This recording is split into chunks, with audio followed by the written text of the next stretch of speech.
Hello, hello. How are we doing tonight? I hope you are having a fantastic week. We are here on a Wednesday night in the Action Lab. I hope everything is going well for you. Welcome to the Action Lab, your premier sports and entertainment talk show on Twitch. It's like chatting sports with your friends in your family room, except your friends are all over the world. Let's go. Nailing that line every time. What's up, Andy? How you doing? As I'm just hitting the microphone. I'm getting a little situated here, Chris. How we doing? How we doing, everybody? What's up? What's up? We have a big show for you guys tonight. Guys, we are getting closer and closer to the NFL season. We have so much to talk about. We have a lot of news coming in from the preseason still. It just keeps happening. And we'll just keep it rolling here. As long as you guys are here, we'll keep things rolling with it. And we are getting more and more into our fantasy football stuff. We'll talk about that in a little bit. We'll talk a little bit about all of the stuff happening in the NBA. NBA schedules were released today, Scotty.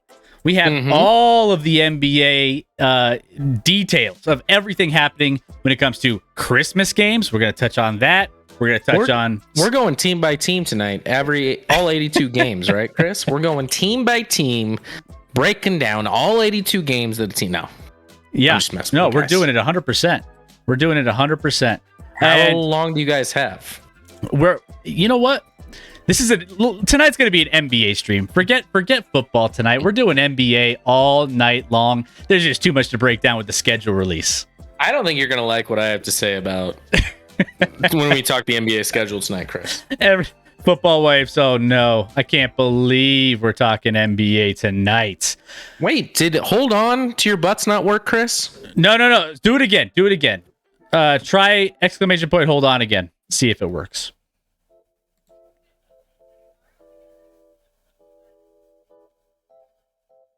We'll wait. Hold on to your butt. There it is. Andrew loves that drop.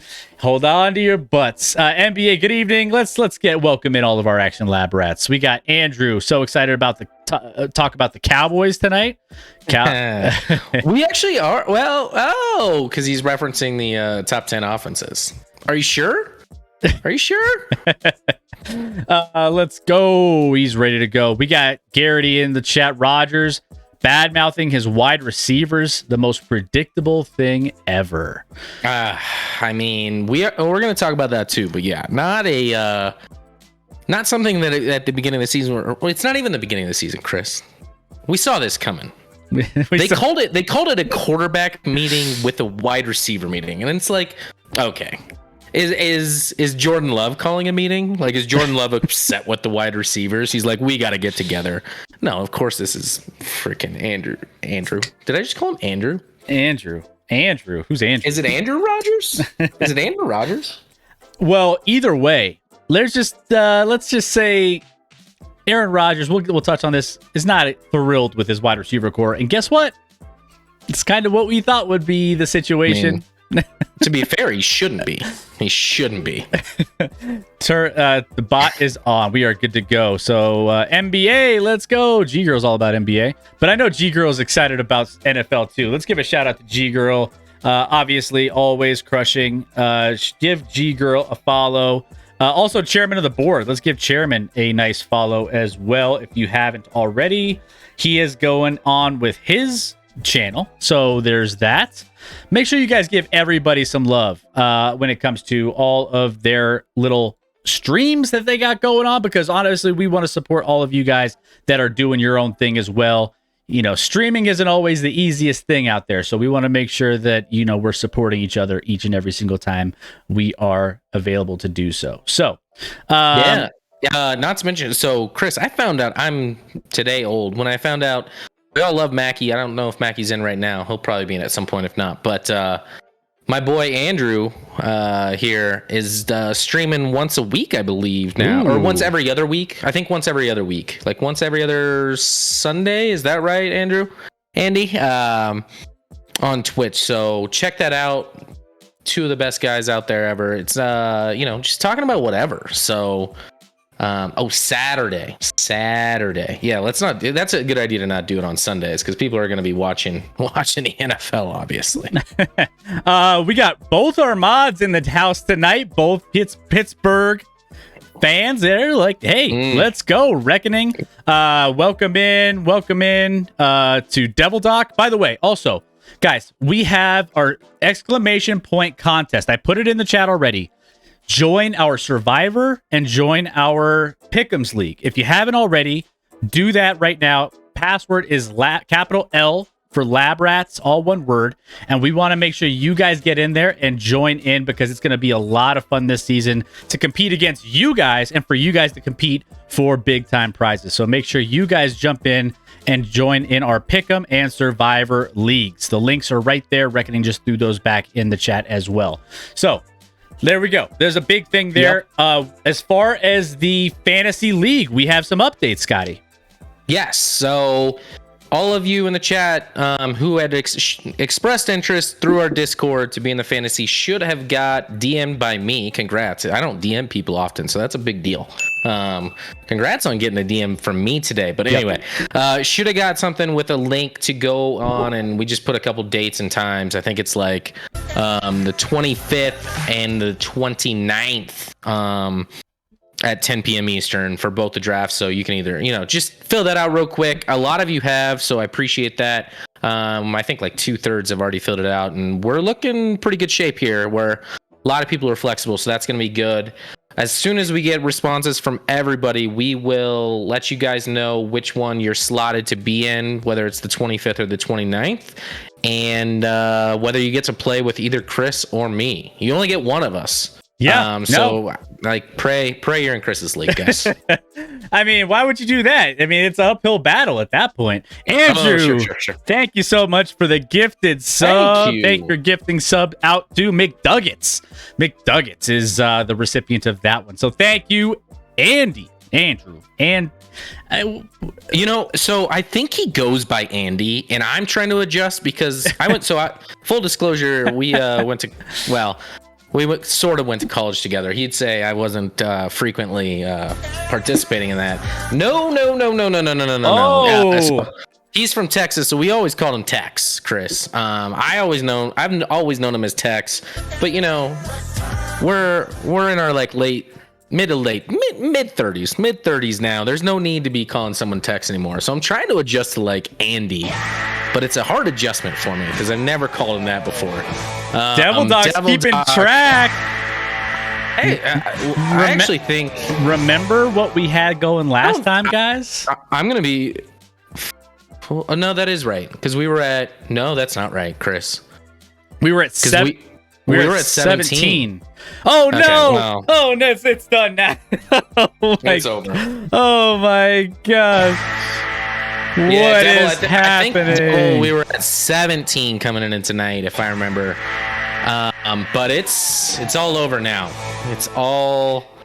That means Scotty A. Smith, with the help of our community, will be growing out a beard. Wow. Chris, I've been talking to you about the fact that I'm gonna get a new camera. So now, more than ever, I'm gonna need a new camera so people can actually see the beard as I grow it for the next 2.5 months, basically. Wow. Chris. What is the wifey gonna say about that? Wow. Andy, I opened my big mouth last episode and said if we get 25 subs between the end of last episode or stream and this one, I grow a beard through October. So here we go. I did warn the wife. I said this is happening, by the way. So what's she gonna do, Chris? You know, I shaved today for that very reason, Chris. I shaved this morning because I was like, just in case, I gotta start from scratch at least. Let me, it's gonna be. Now, full disclosure, we agreed that I get to trim around like the neck. I'll let the whole beard go, but just the edges and some of the neck I'm gonna not let go. But Andy might be right. You look exactly the same. That could be accurate. But Andy, I've grown a little. I've grown up a little. I've gone through puberty since college, and I think I can grow something. Hey, there you go. Moon Princess, thank you for the 5 gifted. And also, Football Wife, thank you for the 5 gifted. 10 total there. We got a hype train rolling. Thank you so much for all of your support. It means the world. If James... and G Girl, thank you for the 200 bits. Let's go. Thank you, Keeping that train going. Oh my gosh, we got to get caught up back in the chat. Congratulations to the Rockies, says Reckoning. You have done what the Yankees and the Brewers failed to do. You have scored the first run against Jordan Montgomery since he was traded to the Cards. Well, we're a tremendous ball club. I don't know what else to say. Garrity, I don't have a team in football, but Warriors have been my team since 2013-14 season when they lost to the Clippers. I was enthralled with Curry and Clay 3-pointers. So, hey, we're going to talk a little bit of that. You're going to see them on Christmas Day. Christmas Day is going to be crazy this year. Not only do we have Christmas Day NBA games, we got football on Christmas Day too this year, Scotty. Yep. Oh. I was going to discuss that, Chris. How that's bad. I mean, that's bad news for the NBA, right? That's not good. For an NBA guy like me, I don't know. Okay. I don't know. Well, we can make a wager on who gets higher ratings that day, Chris. I'm not going to touch that wager. Can I bet on the NFL? Just saying. You only have to get like a third of the NFL ratings. Oh my goodness. Thank you so much. Says NBA gets Christmas priority in my house. That's fair. Like NBA, I know for a lot of people, that's like what you do on Christmas. We're going to have 3 Christmas Day NFL games this year. Most of the slate's actually on Saturday because Christmas is on a Sunday this year. So most of the NFL slate is on Saturday, actually. But there are 3, and they're 3, well, right now they look like good games. Who knows what they'll be by the end of December. What up, Mackie? How you doing? Moon Princess, love supporting you guys. You guys are great. Thank you so much. You're great, Moon. Thank you so much. Devil Doc, I have no NBA team. Please don't make me root for Cleveland or Philly. Here's the good thing. Here's the good news for you, Devil Doc. We will let you join in on the Nuggets bandwagon, and you could be a Nuggets fan till your heart desires. Big year for Nuggies this year. The Nuggets are going to win it. I saw some social media on Jamal Murray shooting around today. Oh, he looked good. He looked so good.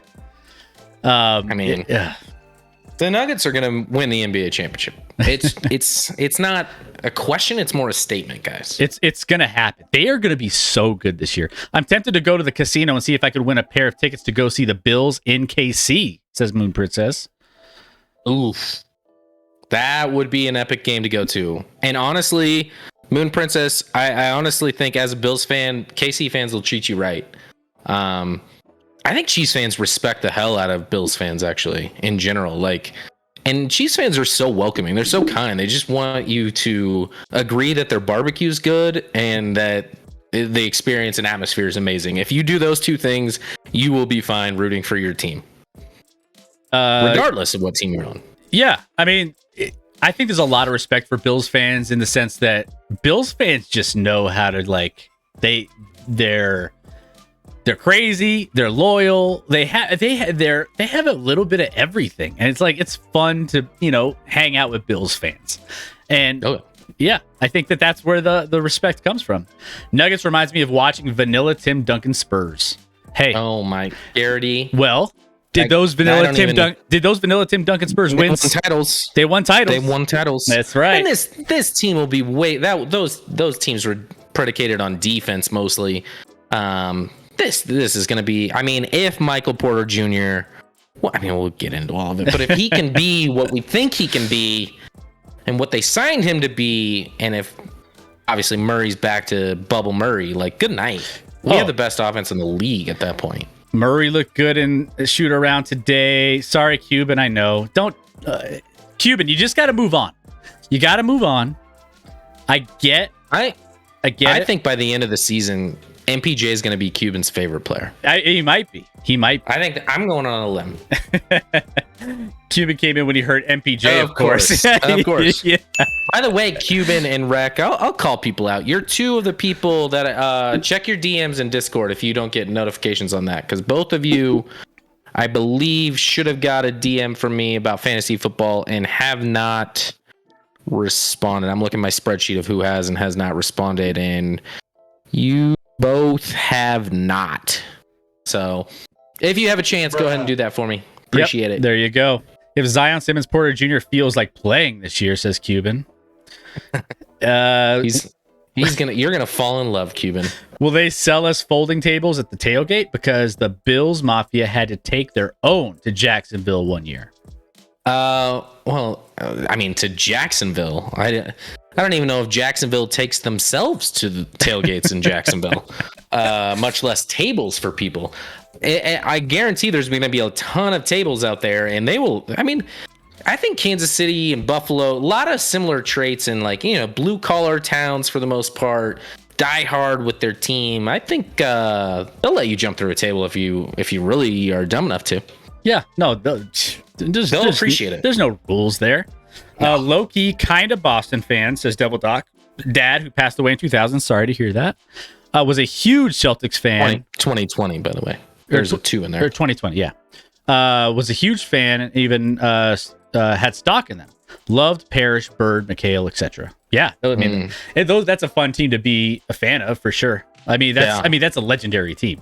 I mean, all I think of right now is, what was the movie where with the Celtics fans and they kidnapped the best player for the other team, who was like Damon Wayans or something? Oh, that's Celtic Pride, I think it was called.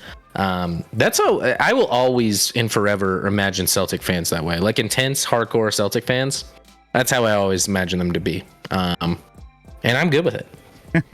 Hey, G-Girl's all about those Celtics. She was a little heartbroken this past year when it came to their playoff run, but our team's never even made a final, Chris. It's true, and we're going for number one here. I can't even push another one drop because we've never had the first one, so we're trying to get on that bandwagon starting this season. So yeah, no, it's going to be great. But we do have the NBA. We're going to be talking about that. We have a little bit. I don't know if I should bring this up now or if I should wait.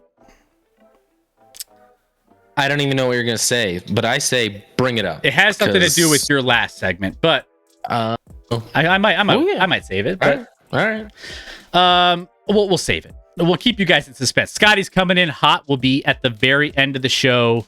We will make sure that I mean, guys, this will be a fun one. It'll be an interesting one. It'll be a fascinating one. You won't want to miss it. So make sure you stick around. We have another news segment. We're going to check a couple social media posts. There's some interesting stuff going out on the social media pipeline. So we want to make sure that we're, keeping tabs on some of the things happening. It's not going to be a lot. We're going to test it out tonight, see if you guys like it. However, I think Scotty and I are pretty excited about it. So we're going to go ahead and do that. And that might be a reoccurring, checking some social media. That might be a reoccurring thing. So stick around for that as well. We also talk in top 10 NFL offenses. We'll get into defenses here on Sunday. And finally, we have some top stories to get us started here. But first, make sure you guys are hitting that follow button. If you have not already, we are here live every Wednesday and Sunday. We want to make sure that you guys know and get the notifications each and every time we go live. So go ahead, click that follow button so you get the notifications. And also follow us on all of our socials. Reckoning, can you throw the socials and the Discord in the chat? Make sure you guys join in on these. These are important because we're always pushing out content and having a good time. Got the wifey through the window over here. Hey, wifey. And yeah, well, let's say hi. I was gonna say her name, but I don't know if people know her name. So, hi, wifey. Not my wifey. Your wifey. Lauren. So we got Rachel, your wifey, and Lauren. Yeah. See, the more and more we do these streams, the more and more it's like, hey, people are gonna know eventually. I mean, my wife's made an appearance on camera, Chris. I don't know when Lauren's gonna make one, but I mean, just saying. We'll need to do that. If her work bag is in here, and she usually has to get it to her work bag. So if she does, I'll get her to come on for you. It looks like you're just looking at her now, like your eye contact set it elsewhere. I was checking the door to see what was happening back there, but yeah, nice. We'll get her on. Well, our ratings would increase drastically with both of our wives. If we had a wifey stream, I mean, we would be partnered with Twitch already. It would be already a thing. We would probably need to leave the camera in order to make it look okay, and then we would just be on like audio, and you could like mic'd up or whatever. But have them be G Girl. Do they like sports too? I mean, they like sports. I don't take like a deep dive with them into like the intricacies of the Bills roster and depth chart this year or something like that. They like sports. They both like it and enjoy it. No, they'll watch. They're not like die hard. They'll watch the games. They're like normal human beings, unlike us who have problems. Hit us up on all our socials. Again, we have those in the chat. Discord, we have a lot going on. People have been posting their recipes in our tailgating or our game day recipes section of our Discord. I'm loving them. I'm gonna make some of them. There's some interesting ones. The Reckoning said he does some spaghetti on the table, which I feel like that's a little messy. A little messy for me, but yeah, that was out of control. Because and then like nachos and stuff like makes sense, but like pasta, like you gotta still plate it. Like why? Nachos make sense. You just make a giant thing and like people can grab as they want or whatever. But yeah, that was too far. Too far. And I'm not even going to get into Casually Average's mod pizza order.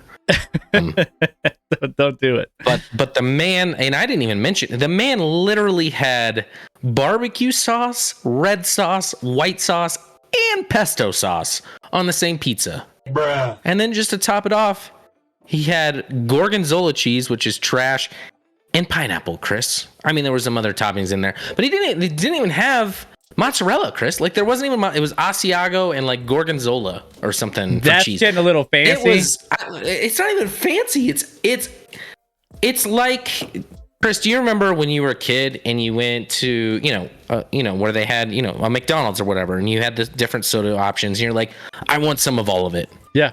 At the time, we called it a suicide. I don't know if that's PC anymore to use, but that's what you called it, right? When you were a kid. Oh yeah, and you get every single soda down the line. Yeah, that's literally what Casually Average does. Although I imagine this person's an adult, and it's concerning. And I don't know if there's a helpline for pizza, but if there is, call it Casually Average. Call it and call it now. It's daring, to say the least. G Girl, I have an old Carmelo Anthony jersey from 2004. Hey, nice. That's a nice little piece of history there. You guys ever see the 2010 Warriors last game of the season? They ended up letting a foul out player continue to play because no one else on the bench was hurt. Also, Curry's 40-point game. Yes, I mean, I can't wait to dive into the NBA. It's going to be a lot of fun. Painting some, got some hi Laurens. Everyone's saying hi, Lauren. Table nachos. I still plan on ordering. It says casually. It was an interesting order for sure.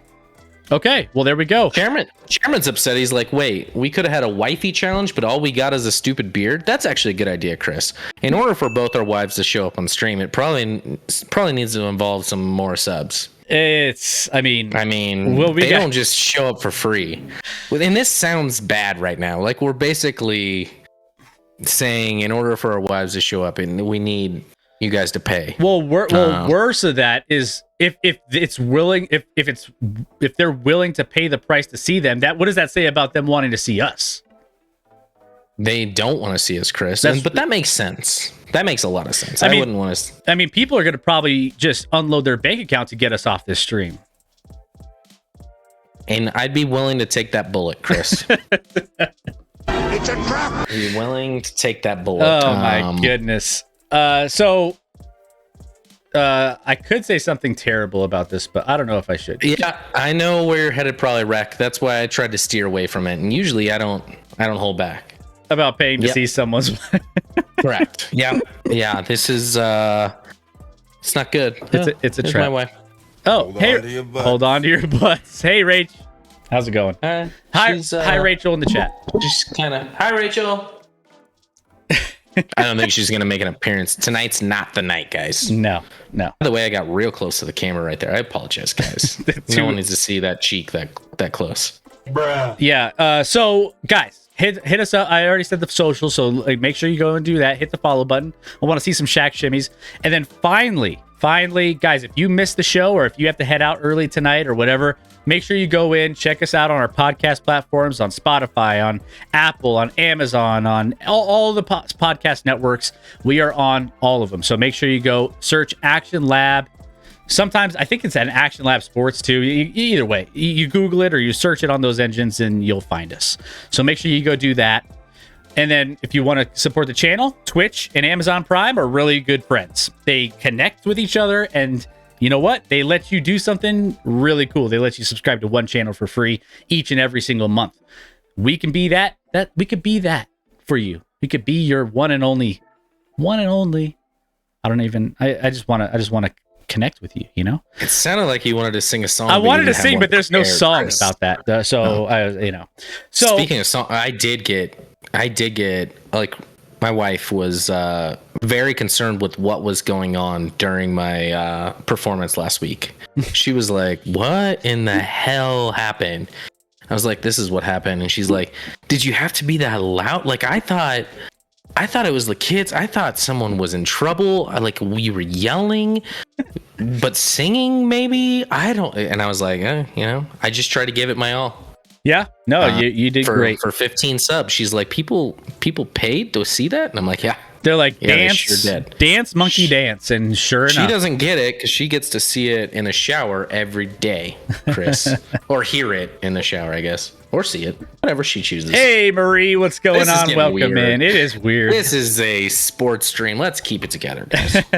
So, Amazon Prime and Twitch, exclamation point Prime in the chat, and you will get the link on how to do all the linkage when it comes to those two. I'll drink to that, says Cuban. Vehicle is red. That was TMI. That's my bad. Yeah. That's my bad. I often don't know when to stop. I'm told that a lot of times. And then finally, if you guys want a message read aloud on stream, go ahead and put in some bits and you can have your message read for all of us to hear. And we can't wait to hear all of your sweet messages. But biggest thing is just hang out with us in the channel. Make sure you're chatting with us. And that's all that really, gets us excited. I mean, everything gets us excited, but that's really careful, Chris. Again, this is just a sports stream. Oh man, we're just going down the wrong rabbit holes here tonight. Reckoning, yes, Scotty. We already know when you don't know. Yeah, I don't know when to stop. It's the filter kind of just isn't a thing for me. What's up, Marie? How you doing, Marie? I'll call you out as well. You probably don't check your Discord necessarily all that often. Check your Discord, Marie. I sent you a DM in your Discord to follow up on fantasy football. So that we can get that all squared away, just click on that link and fill out a survey that takes probably 10 seconds. Boom. There you go. Quick and easy. And I'll do it tonight. There you go. Perfect. All right. Well, let's go ahead. Let's get started in on the show. I think we covered all of our PSAs. We have a lot in store tonight. Let's get to it. Starting out with our first stories of the night. And we have some college football rankings that have just been released. The preseason AP top 25. Well, actually, before we get to that, 21 days, 18 hours, 7 minutes, and 24 seconds before football season kicks off. That's NFL season, but yes. Yeah, God bless NFL everyone. season. NFL season. So there you go. Football wife, your countdown has... It's not going to be here for very much longer. We've enjoyed it, but we're ready to get rid of it. Let's be honest. Let's be honest. So 21 days seems so... that's soon. That's soon, Chris. It's crazy. It's crazy, and it is on its way. So, guys, stick with us. Oh, I got to update also our sub goal. We, by the way, we're at 94 subs out of 100. Whoa. That seems close to 100, Chris. We've only broken... I'll have to check the numbers, but... We've only broken 100 once ever. We've only done it once. Just putting that out there. All right, so here we go. Alabama comes in as the number 1 team coming into this season based on the AP preseason top 25, followed by Ohio State, Georgia, Clemson, Notre Dame, A&M, Utah, Michigan, Oklahoma, and I'll drink Baylor, to that. rounding out the top 10. Now, your Oregon Ducks coming in at 11, Scotty, your secondary team there. So, there's a lot here. Michigan State, Miami, Pitt. I mean, obviously, you guys are looking at the top 25 here. Guys, I want to know in the chat, are there any, surprises for you? Or is this pretty much what you thought it would be? Just throw those in the chat. Scotty, as this was released, did you have any thoughts? I mean, for me, when I saw this, the first one that was released previously this week, it was not much of a surprise here. Obviously, Alabama, Georgia, Clemson, SE's just pulling in that top 3 out of 4 teams. But Ohio State's in the mix. We know that they're a pretty talented team. So nothing really surprising from the top 4. I think you kind of get it mixed in with maybe the end of the top 10 and like how that could have played out. But what are you liking here? What are you not liking? I don't know. Obviously, this is kind of irrelevant, right? Yeah. Not a big deal, but literally, Chris, and I've said this time and time again, so I know it's super lame for me to say again. If you would have blindfolded me any football season in the last 5 years and told me, just guess who the top 4 teams in the country would be, I guarantee you I would pick Alabama, Ohio State, Georgia, and Clemson. It's a no-brainer. And guess what? They're the top 4 again, Chris. There's the problem with college football in my mind a little bit. It's just the same teams over and over and over again. Has Alabama never... Have they missed a college football playoff? I'm not even sure they have. I don't think so. Which means they've been a top 4 team in the country in college football. Pretty sure there's a lot of colleges out there, Chris. And they're there every year. And Ohio State essentially is every year. And Clemson in the last 5 years or 6 years has been there basically every year because they play in a garbage conference where all they have to do is win. The good news is, in this sense, hey, when have we said the most exciting player on Alabama is their quarterback? This year, that's true. Bryce Young, obviously, we didn't know going in last year what Bryce Young was fully going to be. Obviously, he won the Heisman Trophy last year, returning for his junior year. Bryce Young's going to be a ton of fun. CJ Stroud, those are the 2 best quarterbacks in the country, and they're on Alabama and Ohio State. Not to mention, Ohio State's going to be a ton of fun to watch with Jackson Smith, Ninja. I don't know how to say his last name.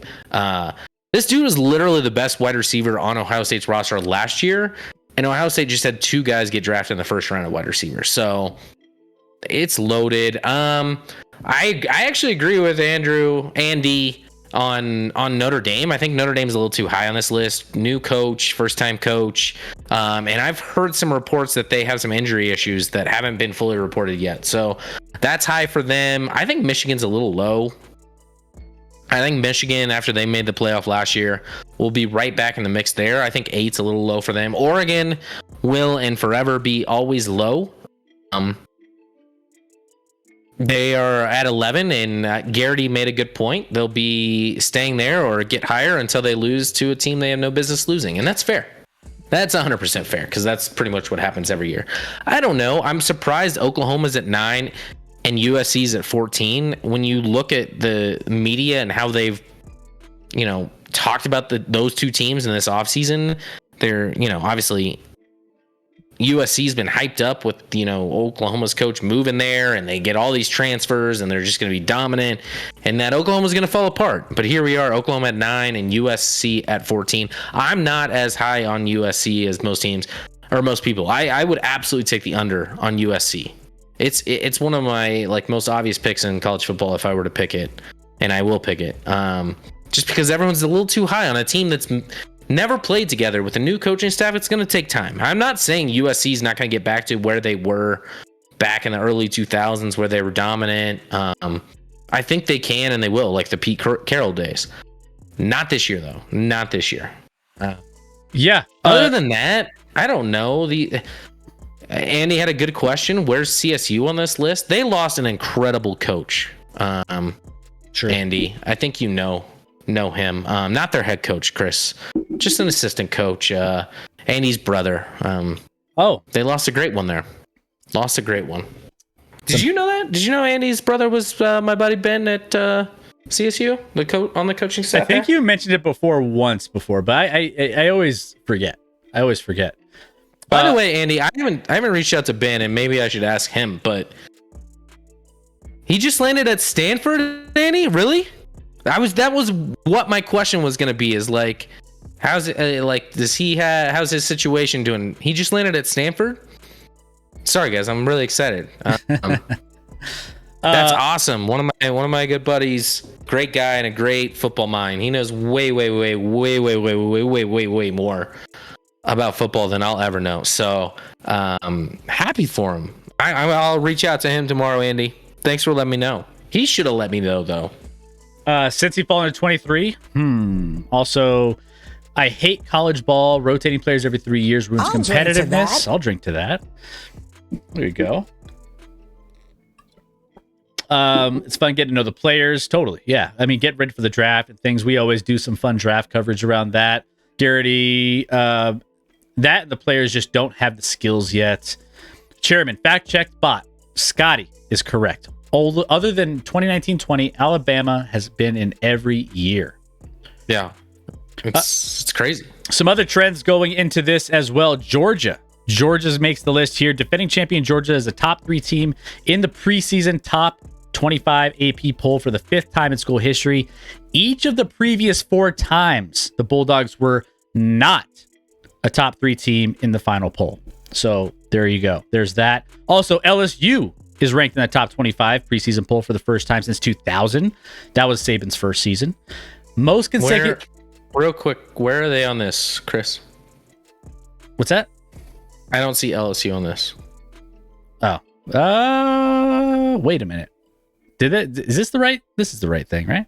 I don't know. Anyway, sorry to get off topic, but to calm everyone in the chat, Klept is absolutely lying. What happened? Klept threw out Westbrook just traded the Jazz for Mitchell and Conley. No shot. And I'm like, Westbrook, you'd have to throw in $8 billion just for that to occur. There's no way. Literally no chance that. I mean, I don't even know if you can get Conley for Westbrook, much less throwing in Mitchell. I mean, that's he's definitely throwing out the trollage there for sure. I was like, I'm not even gonna look that up. Speaking of, let's transition over to that. Right, we got the Lakers here. Lakers extending LeBron James to a nice 2-year, $97.1 million extension that includes a third-year player option. This means pretty much, he ain't going nowhere for a little bit, right?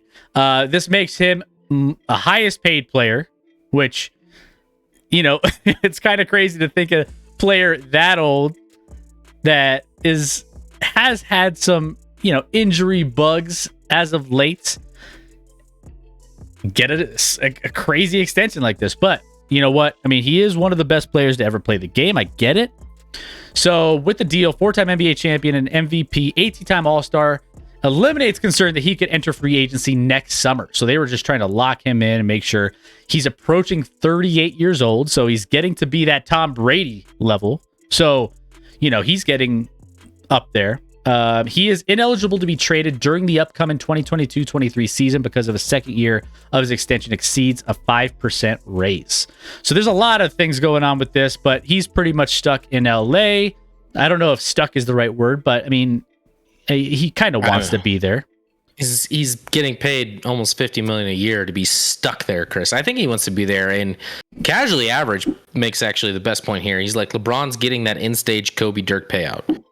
And that's how I feel. I'm like, if you're a good front office, you're not paying for past performance. You're paying for future results. And I feel like this is a payment on past performance. You're paying a guy who's entering his 137th season in the league. And more people want to talk about his son. Mackie already brought up his son coming in the league, Bronny. Like, there was a whole thing about Bronny and how it's rumored that Oregon is in the lead for him moving into college, I guess. And I'm just like, listen, Bronny's not even like a top 25 player in his year. And I'm saying that in like, okay, it's hard to be one of the top 25 players in the country for your age, right? That's a difficult achievement. Devil Doc, Bronny's 17. I guess it depends on where you look, but Devil Doc, as well as I do, that people are overrating in their rankings Bronny just to overhype him. So this storyline that like Bronny is like some sort of like savior or whatever, like I don't even think he's NBA worthy moving forward. And I hate that LeBron basically put the pressure on him and teams saying, I'm going to play with my son one day. Like, I hate that he did that. And I know I'm a LeBron hater, full-fledged, so I hate almost everything he does. But the fact that he put that pressure on his son is not fair. It's not fair at all. He lives with enough pressure being your son and being named Bronny, by the way. That's how into yourself you are, LeBron, that you name your son Bronny. All right, I got something for you. What's worse? Yeah. What's worse? Yeah. The Ball family with that father, or the James family with Mr. LeBron as the father? As far as like what, like pushing for like the NBA superstardom for their kids, right? And putting that pressure on. Now, the Ball children have done fairly well in making careers for themselves. So, I mean, LaMelo, he's going to be one of the most exciting players. He's a lot of fun to watch. They've kind of battled through the pressure, and they've kind of made that work somehow. Now, playing for certain teams and doing all that, like, oh, my boy's going to get drafted by this team, this and that. That's a little out there, but Andrew's like, the Ball family's way worse. Ball family. And then Garrity's like, LeBron's far worse. So we got different All right, opinions. Let's vote in the chat. Vote in the chat. Which family is worse when it comes to pressuring their children? I personally think... I think LeVar Ball is insane. And thankfully he's been... I don't know what happened to him. He fell off the earth, huh?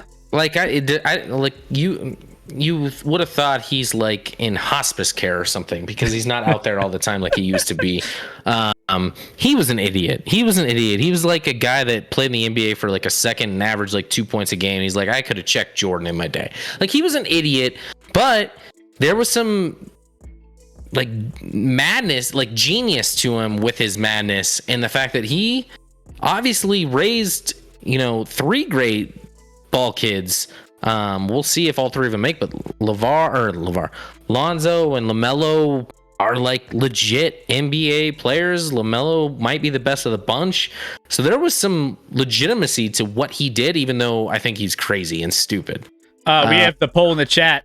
Which family has more pressure? James family, Ball family. James is running away with it. 5 to 1. I think James family has more pressure. You have to follow your dad, and your dad's like, I'm going to play with my son. Like, what if your son's like, what if your son just like goes to practice and knows from the onset when he's on your team in the NBA that like, I don't belong here, but my dad got me here and everyone hates me. Like that sucks. That sucks. What if he just has a career in like, you know, overseas or something like that? Like maybe he's not the NBA guy. In fact, his younger son, I think, is more capable and better than Bronny. So we'll see what develops with that, but it's an impossible legacy to live up to.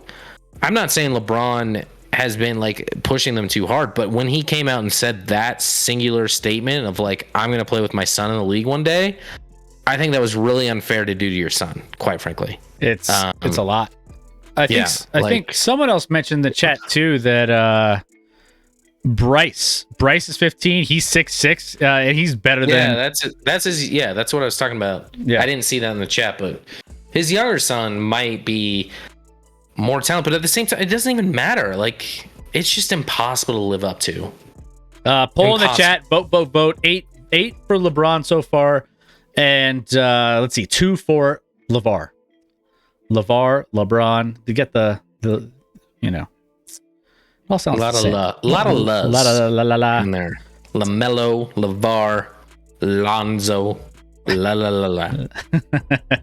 Let's see. That's a hard legacy. Yeah, absolutely. Feels like the G League. Pippins, O'Neal, and NCAA Jordan children. Let's see. What else do we got here? They stopped letting him on ESPN, says Kleps. Yeah.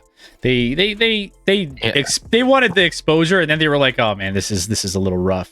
What was the brand? What was LeVar's brand? It was Baller brand. It was called Baller? Big Baller brand. BBB. Big Baller? I mean, it's so bad. So terrible. I mean, even what was it? Lonzo was like, I'm not endorsing this anymore. And it was like his own family brand. Embarrassing. Ball family put together the most. I think Lonzo definitely wanted his dad to just shut the hell up.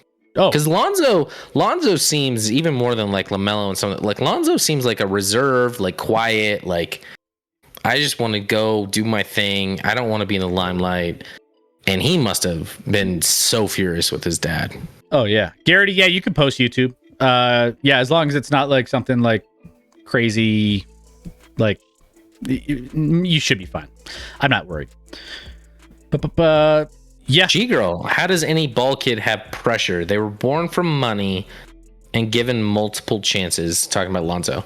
I think Lonzo deserves to be in the league and has proven that he's an NBA worthy player. Maybe he hasn't played the way that, you know, he was drafted, I think, second or third in the draft out of the year after UCLA, and didn't live up to that hype. But as far as pressure, you're right. Like, I think the pressure was solely from the father and not from the media or the public or fans in general. Yeah. So there you have it. LeBron will be in LA. That means they got to build a team around him. And I think I think I saw something like next season they have like 20 million in cap space to go sign people to fit around Anthony Davis. But I mean, they have a lot of work to do when it comes to building a team. I mean, Kevin Durant might consider them if they were actually winning. If they were a top 5 team or top 3 team, maybe Kevin Durant would have the Lakers on their wish list. But if they have 20 million in space next year, that's because they only have 2 people signed, Chris. Yeah, that's LeBron and Anthony Davis. So 20 million will go not a long ways when you have to literally sign the rest of your roster. Yeah. Let's see what else. They're in trouble, and they're not a factor. I'm sorry, they're not. There won't be. But we have some good news. The NBA schedule has been released. Christmas games have been announced. And Scotty, you know me. You know that I'm a huge fan. One of my favorite days is the Christmas Day games. I love it. I was super disappointed when the Nuggets didn't make it last year onto the Christmas schedule. It was a travesty. And they had it just it needed to happen, and it didn't happen. NBA made up for it. We have some fun matchups. I think the worst matchup here is the 76ers and the Knicks. Everything else is looking good. The Knicks are irrelevant. They're not going to be anything. So 76ers, that's going to be the game where you like take a break, go chill with the family for a little bit, open some presents, hang out, and then you're like, oh wait, the Nuggets and Suns come on. I think the Nuggets and Suns actually had the late game. They have the 8:30 game. So yeah, this isn't the order. So you can watch all the NFL you want, and then. So you make a good point here. I'll touch on the NFL here in a second, but breaking down some of these guys. By the way, go check out your local teams and who their schedule is. There's a lot of teams that have some sweet matchups throughout the course of the season, but Christmas Day is the premier day for the NBA. So Bucks Celtics, I think, is going to be a fantastic. That's a potentially an Eastern Conference Finals preview. You got the Suns and Nuggets. We need to get that revenge game against the Suns and put that old team into place. We have Lakers Mavericks, so LeBron and Luka. I mean, that's a fun matchup going head to head. And then Grizzlies and Warriors, which, I mean, those two teams battled it out a little bit last season. You had Ja Morant and Steph Curry going at it, and that's a fun matchup too. So, Scotty, obviously the Nuggets, outside of the Nuggets Suns, what's your favorite matchup here on Christmas Day? Yeah, real quick in the chat, G-Girl, I think about it, Lonzo was in LA, then New Orleans, now Chicago.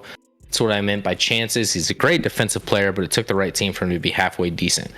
I'll disagree with that a little bit. So yeah, those three teams are true. LA, he was traded in the deal to get Anthony Davis. So it's not like LA was just trying to get rid of him. LeBron wanted him out. They wanted, but they wanted Anthony Davis. Clearly you're getting a superior player in Anthony Davis. He was in that package. And then he was a free agent. And New Orleans, I think, probably wanted to keep him, but Chicago gave him a deal that he couldn't say no to. So yes, he's been on three teams, but I don't think those other two teams gave up on him at all. It was more just the situation and what happened there.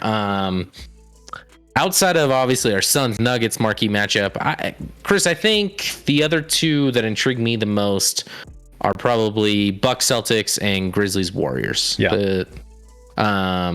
I think those are two really. I mean, the other two, like 76ers, don't excite me much, and the Knicks don't excite me at all. And then Lakers Mavericks, I could go without. No thanks.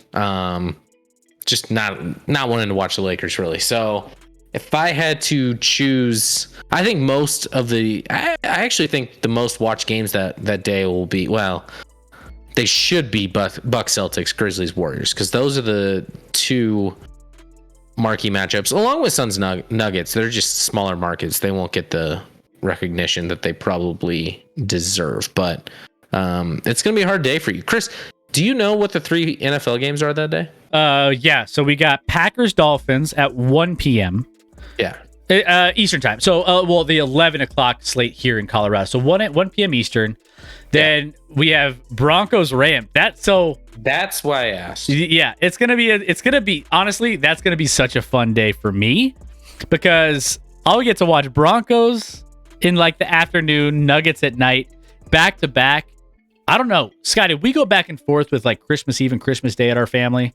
I don't even know what year this is for us, but wherever I am, whether it's my family or the our other family, extended family, it's going to be, yes. I hope there's not a lot of responsibilities for me, because I am going to be... AKA, you hope you're with your family that day. It's true.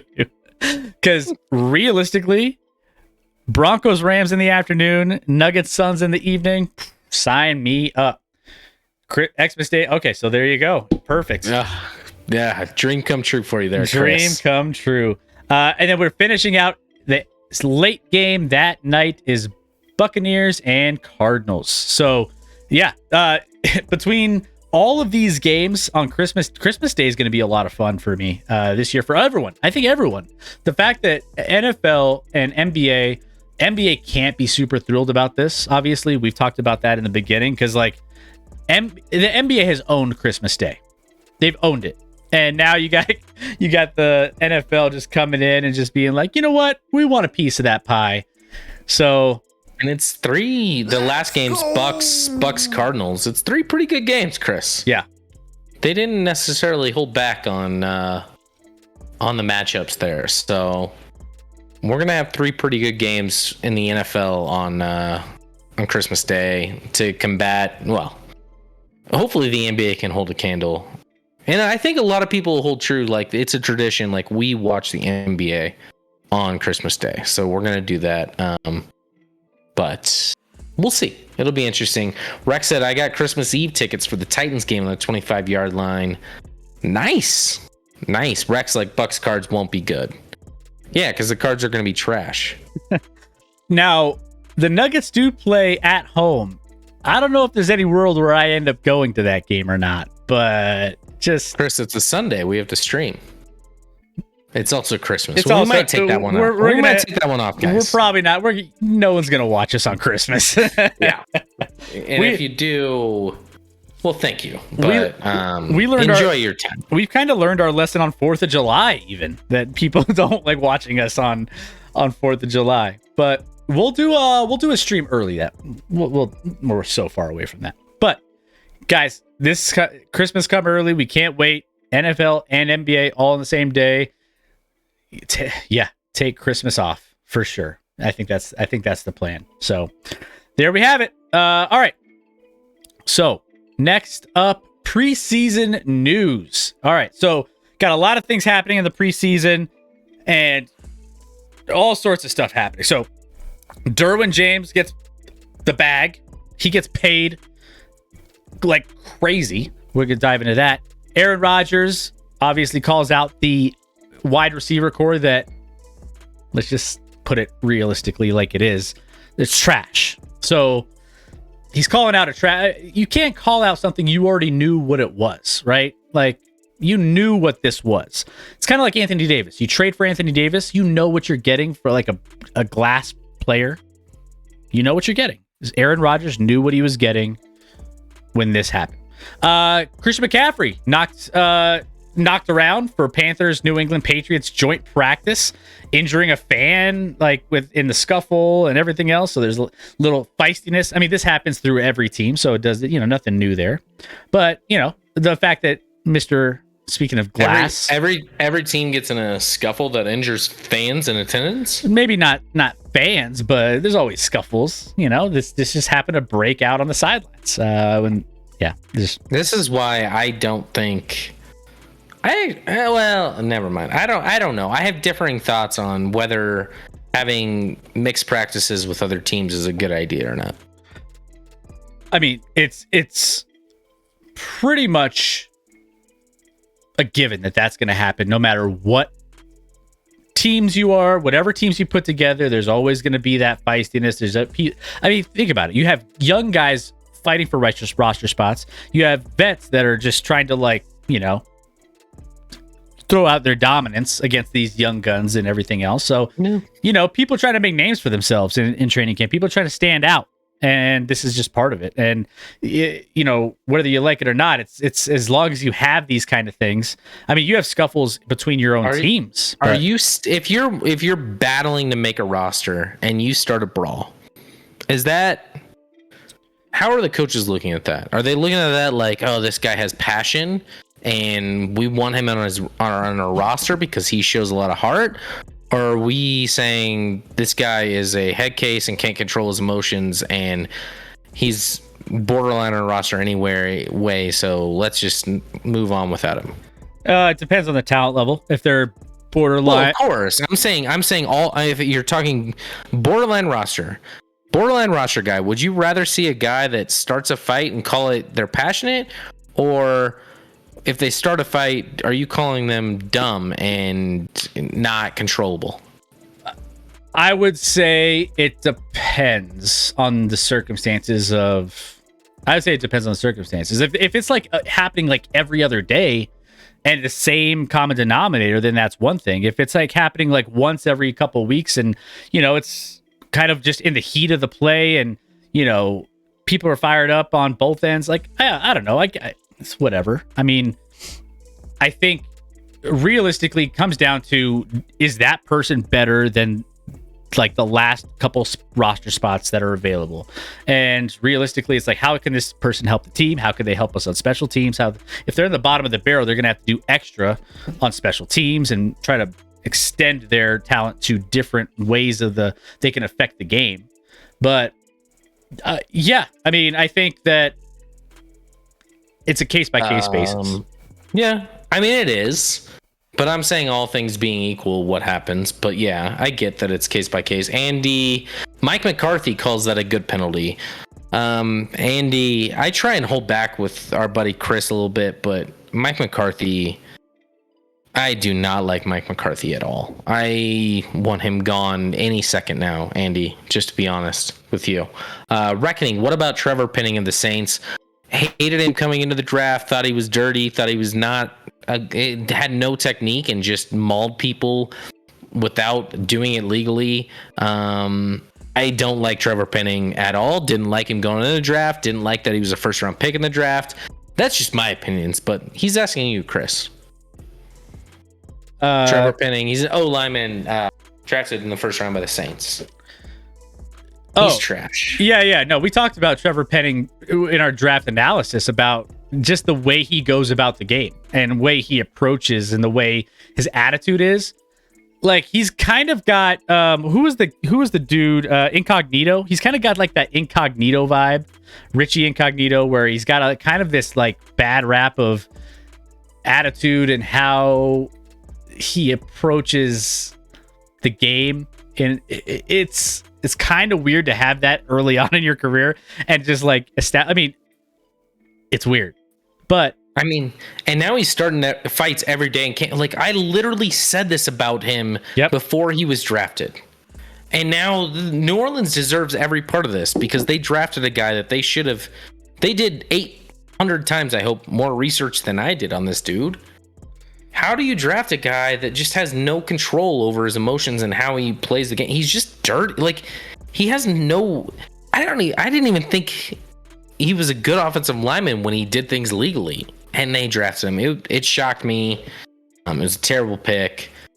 Yeah, it's frustrating that someone like that can get picked in the first round instead of other guys, but at least it wasn't my team that picked him. JJ Whiteside was traded every Philly fan dance on the streets. You see that Dr. Disrespect throw, 70-yard bomb. By the way, Dr. Disrespect is a big video gamer on the YouTube side. I think he's at the San Francisco 49ers camp. He's a fun guy to watch. I saw it. And I didn't know who he was. And then my buddy pointed out who he was. And I was like, oh, okay. He's a fun... I've seen a few of his streams. I'm in the Twitch, YouTube, like video game vibe sometimes. And I catch some of his streams. He's an entertaining guy. He's been around for a while. And I mean, who throws it farther? Him or Jimmy? Jimmy GQ. Or Tua. Wow. Tua's throwing it 40 yards wobbly. Andy, I'm excited for Sean Payton as our next head coach. I think it's a pretty decent reality. I think Dallas's next head coach will be Sean Payton, if I had to guess, and it'll be next year. Yeah. Let's go ahead. Let's talk about Aaron Rodgers. I need to go. It's code yellow, Chris. Spam code yellow in the chat for Scotty. Down after Andy's just purposely trying to set me off here. So let's just say Aaron Rodgers, spam code yellow in the chat. He did not hold back when he was talking about his wide receiver core and the frustration with the group that just wasn't going very well. And, this led to the wide receiver core for the Green Bay Packers just organizing a nice little meeting to, get things all straightened out, ironed out. Because when they arrived, they found the 3 quarterbacks plus the key members of the offensive coaching staff who all work directly with the passing game in the room, all together, talking through some of the things that Aaron Rodgers and some of the stuff that came out earlier on in the week. But let's just say, you get what this is what you get, right? when you have a team that doesn't have any wide receivers, it's just like, what are you doing? Like, you know what to expect. You know you're going to have to, as Aaron Rodgers, elevate these guys because they're not the most elite talent across the league. You lost your best wide receiver. Devontae Adams, he's gone. He's out chilling in Las Vegas, right? So realistically, you don't got anything to really throw to. You got old man Randall Cobb. You have whatchamacallit? I can't even remember. Alan Lazard. What's Alan Lazard? He's fine. He's the self-proclaimed best wide receiver in the league. But, Cobb, veteran receivers Cobb and Lazard both spoke during this meeting. They had some things to say. It's interesting to see how this is all gonna pan out. I just don't know. Obviously, Aaron Rodgers is an elite talent still in this league. However, I just think he's in a bad place, man. I think that he realistically he's gonna miss out on having some of the best receivers like Devontae Adams. I mean, let's just face it. But with this meeting, I think this is a lot of. It's gonna get ironed out. This always does. You call out guys, you put them out there, and you want to get a reaction so that they change the way they're going about their business, right? But was this the right way to go about it if you're Aaron Rodgers? Scotty, what do you think? I mean, no, it wasn't the right way. I don't know if there's a wrong way. Listen, they're not very talented at wide receiver. In fact, that's an understatement. They're one of the least. They have to be bottom 5 at least in the league as far as wide receiver talent. Your one is Alan Lazard, maybe Romeo Doubs, however you say this guy's name. That's coming on in camp. Sammy Watkins has shockingly been injured during training camp. You cannot rely on this guy. So, one, I don't think we're going to have a three-peat in the MVP voting this year. I don't think Aaron Rodgers, without his, wide receivers and Devontae Adams and this and that are going to be dominant.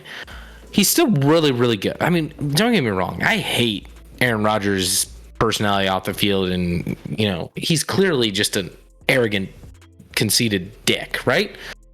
However, he's really, really good at throwing a football. So I think their offense is still going to be pretty solid. Now, is it going to be elite of the lead? And obviously they choke in the playoffs anyway, so it's kind of irrelevant. But when you look at Alan Lazard, Sammy Watkins, Randall Cobb, I don't know, Sammy Watkins and Randall Cobb would have been a nice 1-2 a decade ago, Chris. But it's a problem now. So I'm not surprised he's calling them out. But I don't think these guys I don't think they're gonna play for Aaron Rodgers, right? They're gonna play for themselves because they want to get paid. They want to make a future for themselves. I don't think these guys even like Aaron Rodgers that are at the wide receiver position outside of maybe Randall Cobb. Everyone else probably doesn't even like the dude, but they're gonna listen. If you're in the NFL and you're a wide receiver and you're trying to prove yourself, regardless of whether you like your quarterback, should be irrelevant. You should play your ass off in order to get paid and make a future for yourself and a career for yourself. So, do I think it was a stupid meeting? Yes. Do I think he's a dick? Yes. Do I think these wide receivers are still going to give it their all? Yes. Do I think this team's going to be as good as they were last year? No. I mean, he said, quote, a lot of drops, a lot of bad route decisions, running the wrong route, and saying we've got to be better in that area. So just putting it literally on everybody else. And what do you expect? It might be all their fault. It literally might be, but it doesn't matter. Can't you just for a second, Aaron Rodgers, sit back and look at hey, when I was their age or that young, I made a lot of mistakes too. Instead of being called out by a vet, I'd like them to be hey, let's do it a different route. Let's point out yeah, you're making these mistakes, but I see you giving this effort too. I just don't see him giving any positive feedback whatsoever. By the way, to anybody ever. Last thing for Aaron Rodgers. Did you see the Barstool Sports interview with Aaron Rodgers? It's fantastic. There's only one guy I saw this on Twitter. There's only one guy that can get away with asking those questions and having an interview like that, and it's the Barstool Sports, right? He was, in case you missed it, go YouTube it. Go YouTube the Barstool Sports interview with Aaron Rodgers. It's fantastic. I mean, he mentions like, oh, Aaron Rodgers tries to call him out saying, hey, how does it feel to have a shit team for the Bears? He's like, oh, I know I'm shit, but my Super Bowl, I'm breaking this down, but he's like, my Super Bowl is watching you lose in the playoffs, and let's just say I've won a lot of Super Bowls. I'm practically got a dynasty going. It's just like, it's so beautiful to hear someone just throw it back at Aaron Rodgers and just like have him just laugh and take it. It's so good. And I think he can laugh and take things like that because he's a super sarcastic dude, but he also just sucks. He just sucks. He's not likable. He's just not likable. No. So any other storylines you want to hit on in addition to some of these? No, we'll get into Drew Lock being the front runner all of a sudden. Man, I'm so excited for Drew Lock to beat the Broncos week 1. You act like get into that you act like time. that's gonna happen. I mean, there's no shot. But there's what? There's no shot. No shots. Okay. No Sounds shot. like a wager we'll make, and since there's no shot, I get pretty good odds on that. So can't wait for that. They should also put AB from retirement. Imagine that trio of drama: Rodgers, OBJ, and AB. That would be incredible to watch the train just blow up on the tracks. That wouldn't work at all. I mean, OBJ I actually think is fine. AB's insane. AB's trying to compare Tom Brady's break from camp to him and how he's treated. I'm like, dude, you just clearly don't get it, man. You don't get it at all and how crazy you are. But Cuban Benny makes a good point. T.O. is ready. Oh, T.O. thinks he can still play in the league, and I think that's a good fit in Green Bay. I feel like T.O. is always going to be ready. I can feel it all the way down in my plums. Yeah, he's always going to be ready. He's going to be ready 20 years from now, and he's going to be like ripped, running sprints on some random high school field and wanting to play some sort of football. I guarantee it. It's him and Tom Brady maybe will still be ready to go. I'll drink to that. T.O., is that a name I haven't heard? That's her name I haven't heard in a very long time. Oh, well, he'd like his name to be heard more often. How about Pickens blowing up at Seattle cornerback? Yeah, we talked about Pickens a little bit on Sunday. Pickens is the next great thing to ever enter the league, Chris. Rec, I know you're a Pittsburgh fan, so you should be. And listen, I had Pickens ranked as the number 2 overall wide receiver in the draft, and he went as the 15th wide receiver overall in the draft. Listen, he is insanely talented, but if you think AB was a ticking time bomb, I fear that this dude actually is more of a ticking time bomb because he's entering the league as a ticking time bomb. I think AB took years to get there. He slowly, gradually got to crazy. Pickens is crazy talented and also crazy. He's absolutely crazy. And there's some stories off the field that I've heard about that haven't been reported, and that's why he dropped where he did. He's gonna be at some point. He's gonna be a problem off the field. It's just a matter of time. You want to know why? It might be worth it. It honestly might be worth it because he's so good on the field. You want to know why he's not going to be a problem for a while? Why is that? Because Mike Tomlin is the coach there, and he's good at reeling people in. Yeah, no, I don't disagree with that, but I think he might be at a different level. All right, so there you go. Whenever there's still a newspaper box, T.O. is ready to jump on top of it for TMZ. Too bad he is behind Deontay and Claypool, says Garrity.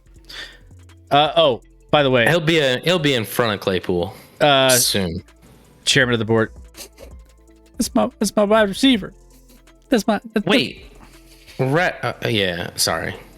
Rex says there's reports that Claypool will move to slot for Pickens to be outside. There's not a wide receiver I've ever found in the league to be less of a slot wide receiver than Claypool. Claypool's an outside through and through. He's not a slot guy. You're not moving Claypool to the slot. You can bench Claypool, and I'd be fine with it for Pickens, but you're not moving Claypool is just like he just runs in a straight line, and you throw it up to him. He does not run routes well. He's not a slot dude at all.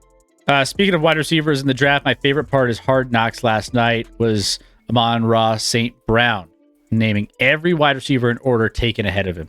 I like those kind of things. I mean, you hear that once in a while where like you have that chip on your shoulder from like the draft, or you try to like remember all those things that really get you, whatever gets you hyped up. I mean, realistically, if that's what's going to get you hyped up, how many people were taken ahead of him? Was it a lot?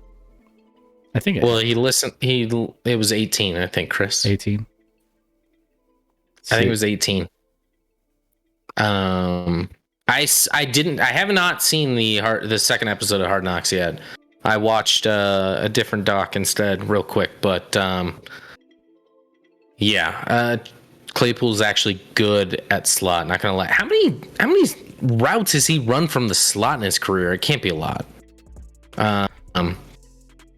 Andy, Scott, Chris, I'm bouncing. Love you guys. Thank you, Andy. Love you, buddy.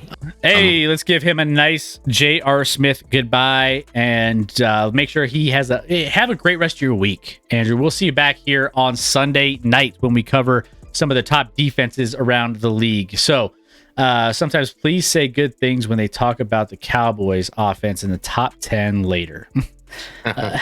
Double Doc, yeah. Say, hey, goodbye. He'll be there, Tex. Or the Cowboys will be there at least. They'll be in the top 10. Don't worry. Yeah, there you go. All right, so that's gonna do it for our preseason news. We will have more here for you very, very soon. When it comes to Hard Knocks, we'll cover on some of the updates there. We'll cover any other news that happens around the NFL league. So we're, again, 21 days, 17 hours, 21 minutes, 22 seconds away. So with that being said, Scotty, do you want to go into I say we go into our new little segment just real quick. It's not gonna take too long, and let's do it. Let's dive into it. We're gonna test this out, and if you guys like it, we're gonna expand it. We're doing a quick little preview here on what this could be. So if you guys like it, let us know in the chat. Otherwise, if you hate it, we'll never do it again. There you go. Easy as that. Hey, by the way, again, if you're new, if you're just joining us, my name is Chris. This is Scott. We are your host for the Action Lab, your premier sports and entertainment talk show on Twitch. It's like talking sports with your friends inside your family room, except your friends are all over the world. There you go. All right, let's go ahead. Let's hit it with a new segment. I don't know how this is going to... I'll probably mess this up at some point. We'll see. But we have some social media posts that we want to touch on and see what you guys think. So we're going to pop it up on our cell phone here. Scotty, we have a nice little cell phone. We're at the stadium. We're just waiting we're waiting in a super long line to get in. And we're just trying to figure out ways to just pass the time because there are too many people in line right now. So I don't see anybody in line, Chris. Oh, did we show up on the wrong day? I don't know. I don't see any line. I don't see any people. All right, so here we go. We're gonna throw this out there. First tweet of the day. I don't know if this is Twitter, this is Instagram. It could be anything. All right, here we go. LSU quarterback Miles Brennan is walking away from football. Smoothie King, Game Coin, Small Sliders, and Hollingsford Richards Ford. He didn't play. These are all some of the NIL deals that he got, but he didn't play a single game since signing. But because NIL deals can't be based on performance, he keeps all the money and he's just taking it and running. So Miles Brennan is just like, hey, thanks for the cash. I'm done playing football. Deuces. Ooh, Garrity, that's some bullshit. Chris, do you know how much money he got out of curiosity or no? I didn't see the report. What, do you know? No, I don't. I was asking. I have no idea. I feel like overall it's not going to work out for him.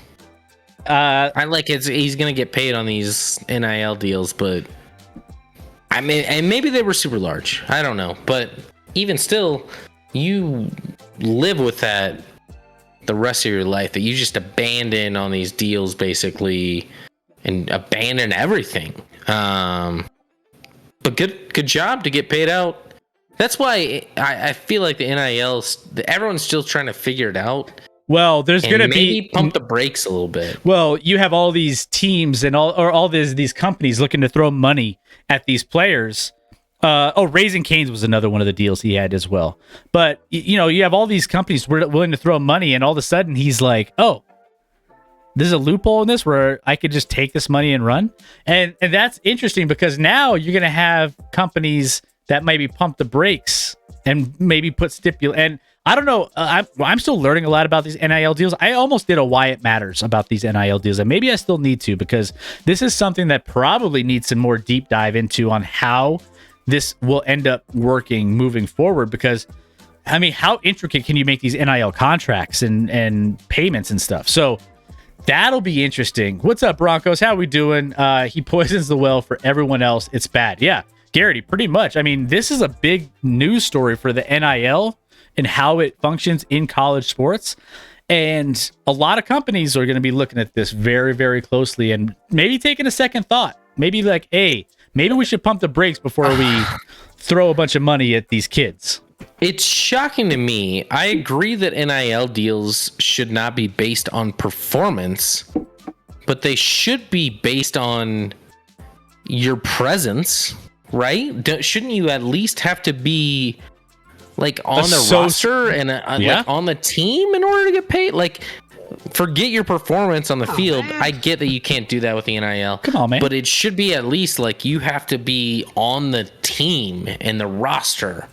Like, I feel like there's an argument where you could probably do that in NILs. Hey, what's up, Broncos? How are we doing tonight? Hope you're having a good night. Welcome into the lab. If you have to be on a team, wouldn't that make it pay to play? That's what it is. That's what it is. It is what it is. And like, here's the thing too, is I think, and the NCAA is going to be out of this eventually anyway. The NCAA is going to be irrelevant. It's only a matter of time. They're no longer going to be the governing board of college athletics. It's just a matter of time. It's just so interesting, man. But like, yeah, you have to be. The reason you sign these NIL deals is the company wants their name on a player associated with a big brand, like LSU, like Alabama, like, you need to be part of that. So it's like, I just don't know how intricate the legal work is on these contracts and how far they could go or what they can say verbiage wise. So it'll be interesting. I'll try to do a deep dive into that. Roshocker says, hello, lab rats. What's up, Roche? Hope you're doing good. Hope you're having a good stream. What's going on? Other things in the chat. It's not supposed to be, though. That's the thing. Of course it's not supposed to be, Chairman. It's not supposed to be. But when has anything in college sports been what it's supposed to be? Like, it's all about how you can get away with what you get away with. Even with NIL, it's still that way. Totally. Next up here, scrolling through my phone, came across this. Wow. A bettor at Caesar Sports put a $1.5 thousand win. Anything is possible. Someone put a bet, $1,500 to win $750 on Will Fuller, 500 to 1 to win to have most receiving touchdowns this season. There's only one problem with this. Will Fuller isn't currently on an NFL team. Bruh. I mean, not great. Now, I like betting value, Scotty. Mm-hmm. This is extreme value, and I just like Galaxy Brain says, Garrity, what is this? Like this? What is this? This? Dude that has more money than he knows what to do with. This is not someone just like, hey, I'm putting my last $1,500 on the line. This is someone that like makes billions, I would assume, and it's just like, I don't give a shit about $1,500. And Will Fuller is pretty good if he plays, and if he signs on to something, he might. He goes deep. He can catch some balls. Maybe he'll somehow do it at 500 to 1. That's what this is. Remember when you were saying like, hey, why isn't this betting legal in every state? Yeah. To your point, you always get the bets that are always like 15 team parlay hits or 3 or 4 future parlays, future parlayed altogether hit. And it's like millions or whatever. But then you also get the other end of the spectrum of this kind of stuff where you have these weird bettors that go out and throw money just away. Like you throw it out into the garbage can, you light it on fire, and you're just like, all right, on to the next one. You got to have a lot of money to be doing like risky bets like this. Like there's what's the hope here? Oh, there's no hope. And the general public is so bad at sports betting. There is no reason to not legalize it in your state. It's embarrassing that you haven't, if you haven't yet. I don't know what you're doing, but maybe you're protecting your citizens or something. I don't know, from themselves, which could be good, but I don't think you care about them that much. So I just don't get it, Chris. Like the common sports bettor, once it's been legalized in these states, is so bad at sports betting. They're so bad. Like they don't get the intricacies. They don't get why you should do this versus that. And I don't get it all either. I won't say I'm like a elite of the elite, but there's a lot of, like, it was only legal in Vegas, right? And there's a lot of people in Vegas that have figured out the system a little bit where they make smart bets. And even making smart bets, they make maybe 56%. They hit on 56%, and that's a good year. Like, that's just how tight it is. But you can't have these suckers that are making bad parlay bets, bad bets like this, like, and not think that could help your state. You're doing a disservice to your state. It's crazy, man. So yeah, there you have it. Crazy bets going all over the place. Last up here, we're in fantasy football season. We're in fantasy football, and there's a lot of strategies out there. There's a lot of people trying to go zero running back style of draft. This has been kind of a thing the last couple years. But it's hard to go zero running back when you see the 3 other people in the lobby started wide receiver to go in the first 3. And you're trying to avoid running backs. So this is just a funny meme that I just thought, because like we are approaching that time. We have our fantasy football leagues popping up here soon. So, it's curious to see different people's strategies. And it's just an uphill battle sometimes. I mean, you see some of these leagues and you see how people are drafting. It might change. You might have a completely, logical way you're approaching your draft, and then nothing ends up happening and the way you expect it to. And so you're stuck in this uphill battle trying to figure out my next pick each and every single round. Figure out your strategies, guys. Go back and watch our VODs. We have a lot of insights into the fantasy football tiers and rankings. Go check those out. You might find some. You might find something helpful there. But why can that guy not climb to the top? It's really bothering me.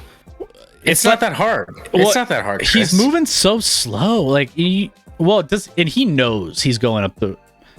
What's weird is why is the other escalator not working, and why is everyone just standing watching this? They're literally not moving, and they're okay with it.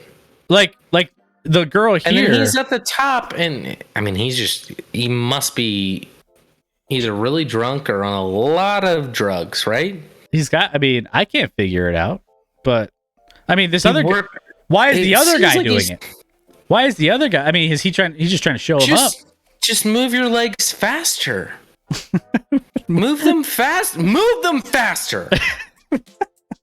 Like, I'm watching it and it's so frustrating. I'm not a fast man, Chris. No, but this is frustrating to watch.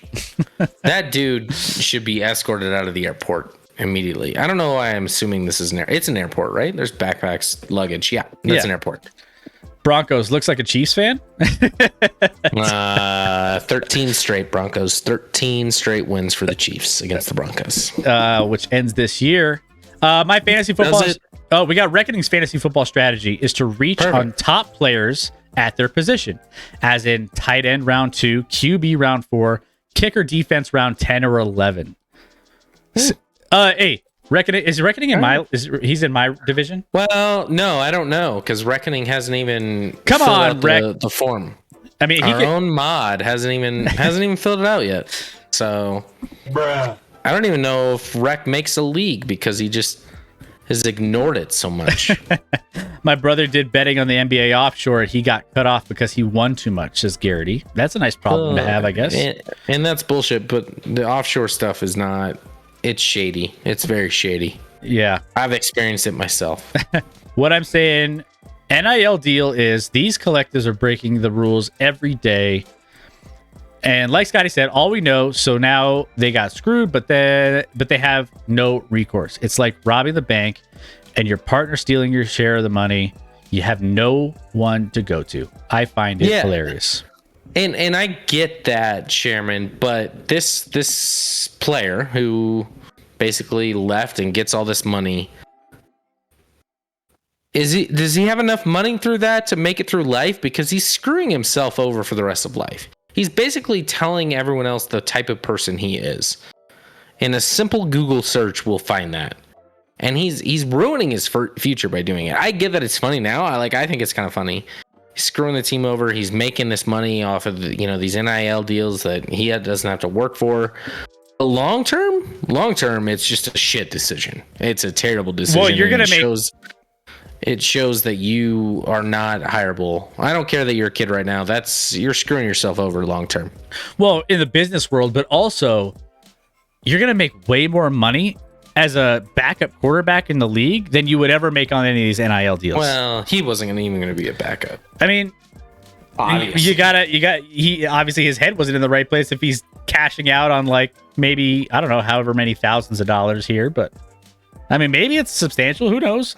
There's no report on how much it really is. So it will not allow him to retire, Chris. Probably not. You're right. And nowhere near that. You're right on that.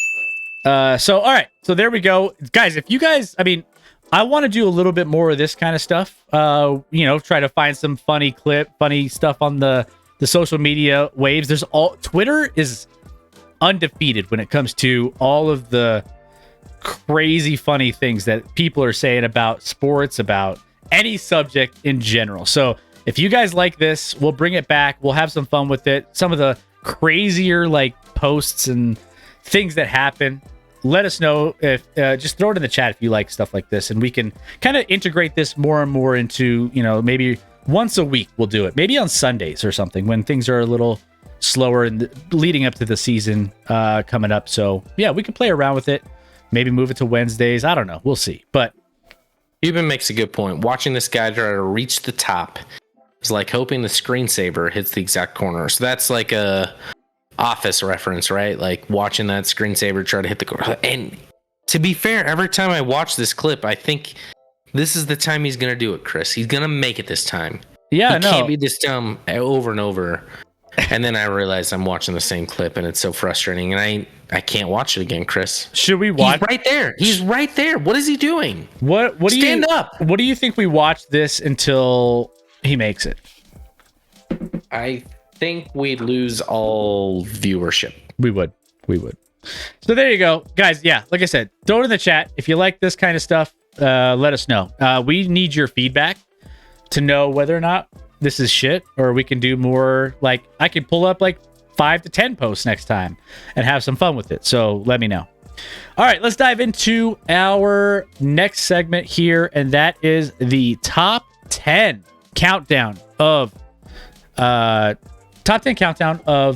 NFL offenses in the league. So we're going to do that going into the season. We'll do defenses coming up on Sunday. We'll break down, who to look out for, who's kind of the cream of the crop when it comes to offense versus defense in the NFL. We've already covered all the individual players on the fantasy side. We've covered our tiers for, the divisions and all the division breakdowns. So we're getting to the nitty gritty here. We're getting to the very end, and we're only 3 weeks away. So let's get it. Let's dive in. Top 10 NFL offenses. Obviously, this is pretty straightforward here. We already know who this first one is, and that's the Baltimore Ravens. Before we dive into this one, I want to get into the chat real quick.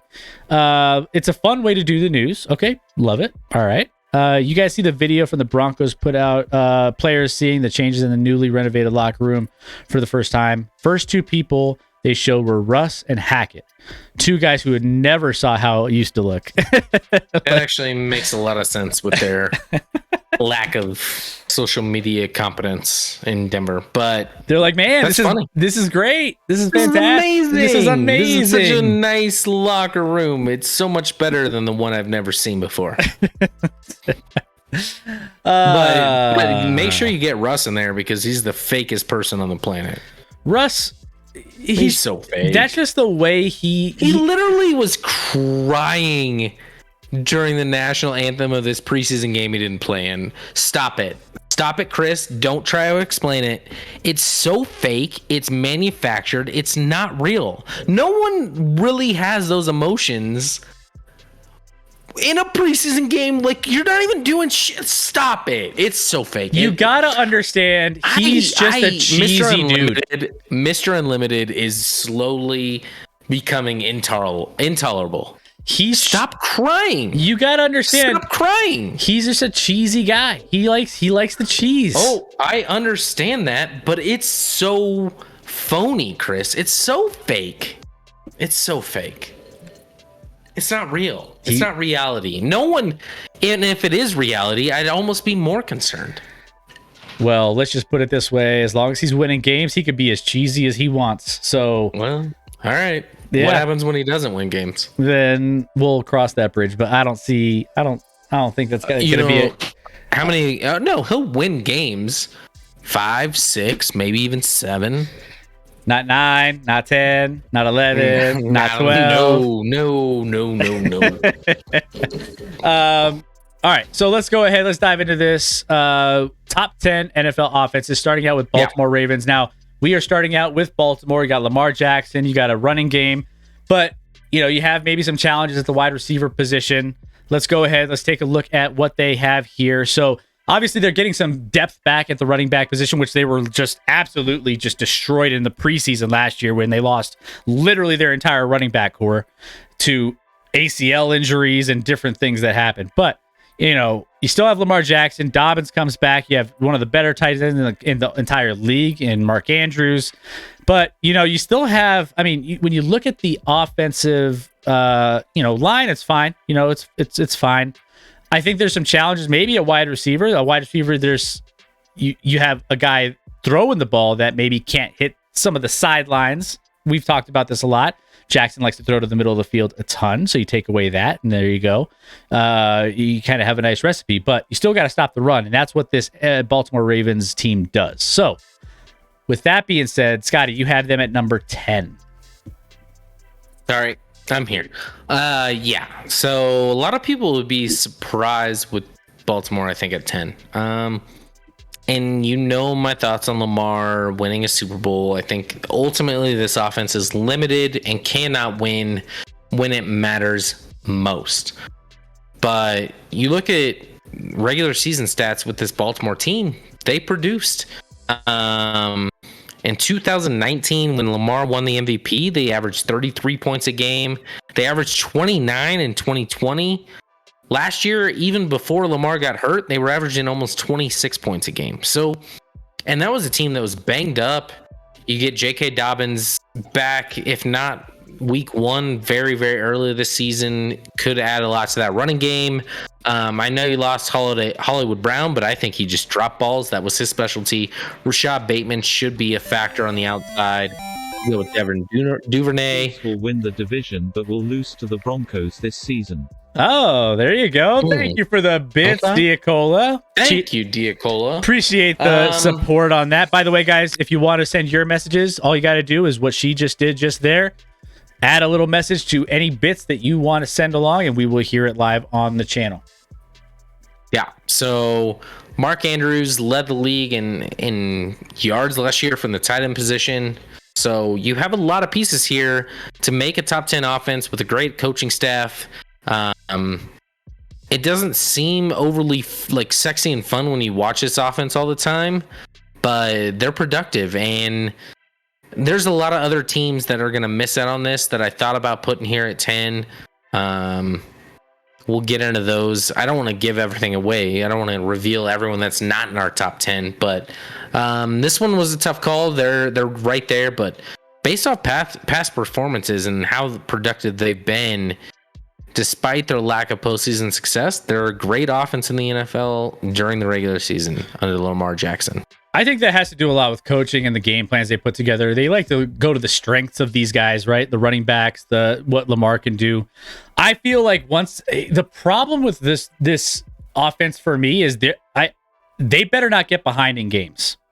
Like the minute you're getting behind in games and you're forcing Lamar to throw the ball, sorry, I don't see it happening. I don't see you competing against teams that can throw the ball downfield consistently and be able to rack up points. And then if you're based still in that running game, I mean, you have Bateman here. You got, average wide receivers at best, right? I mean, Bateman's fine. I think Bateman's the best of these. We'll see. He's second year guy that was highly thought of, but hasn't done a ton yet. So I just worry about this offense once they get behind and they can't run the ball anymore and they're forced to throw and the ball's in Lamar Jackson's hands. That's the one thing I'm a little bit skeptical of. But there you go. Top 10 NFL offenses. Number 9. My heart's going to break when Football Wife is just hanging in with us here, Chris, and then she doesn't see her Bengals in the top 10. It's going to break my heart. All right. We got the Las Vegas Raiders here. Now, this is an interesting one. They've made some key additions on offense. Now, they already had Waller, one of the tight ends that, has been productive in the last couple years. Adams comes from Green Bay, got rid of Aaron Rodgers. He upgraded or downgraded, depending on what your thoughts are, to Derek Carr. And you still have Hunter Renfrow. Renfrow, nice season. He's a guy that kind of has some flashes of a nice solid slot receiver that can really, stretch the field and make breaking tackles down the field and get into the open with some of his route running. So I like what they can do here. But as far as this offense goes, Scotty, what do you like best about this Raiders offense? I mean, you're adding a pretty good offense from last year, and you're adding what most people would say is the number one wide receiver in the NFL and Davante Adams to it. That's kind of a big deal. You add Davante Adams to go with Darren Waller and Hunter Renfrow. You have 3 great options that all do different things even. So they're not all deep threats. They're not they've developed this roster to have guys that excel in different areas of the field, obviously. It's weird that so this is just a PFF screen cap here. Abdullah at the running back position, I think it's going to be Jacobs for the most part. Abdullah will get some snaps. They're not going to be elite in the running game, but they'll be fine. And I think Josh Jacobs is all right. And the offensive line is okay, not great. I like Miller on the left. You have some nice pieces, but this offensive line is pretty much average. And what Carr needs more than anything is time to throw. The moment Carr feels uncomfortable, he folds up like a 10. He's just a disaster. So he needs time to throw and needs to feel like he's going to get time to throw. If in the first quarter he's getting pressured a lot, he's going to be trashed the rest of the game. But if he's not, he can be a very, very good quarterback in a game. So, this one, I mean, they were probably borderline top 10 last year, probably not top 10 for me, but you add Davante Adams to the mix, it's a big deal. I just think I think their running game is going to struggle a little bit, right?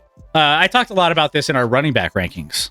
In Devil Docs, if Jacobs finds his form, he could be even better. He's gotten 260 carries and still been unbelievably mediocre. Over the last, however many years.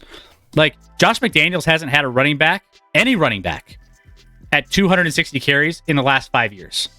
They're not going to be able to get a lot of running going if they're not going to prioritize that position on the field. So they brought in a bunch of other guys. They're going to be rotating guys in and out. I think from a fantasy standpoint, this is going to be a rough go from a running. You couldn't pay me to draft Josh Jacobs in this one. Draft him.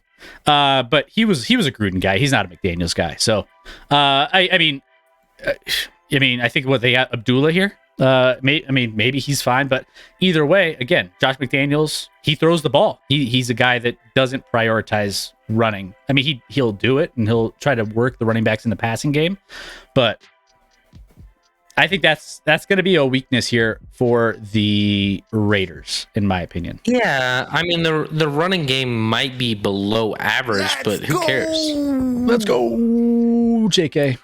Who cares? Did the Chiefs have a above average running game last year?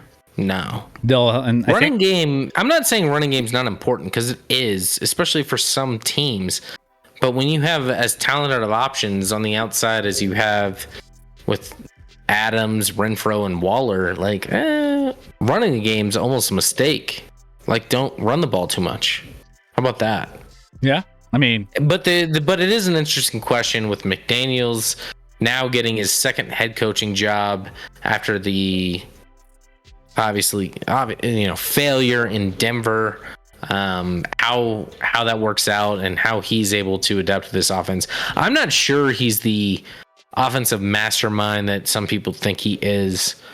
So that will be definitely interesting to see and watch for, is like, how do they transition to this coach that, had one opportunity, didn't work out. And now there's a lot of coaches that have had situations like that. Shoot, his mentor, Bill Belichick, failed in Cleveland and then obviously became great. Like, a lot of coaches have that situation.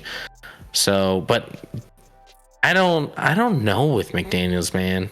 I don't necessarily believe in him, but I don't think he's the worst coach in the league by any stretch of the imagination, but I don't think he's going to be someone that, like, you rely on to send you over the top as a team based off his coaching.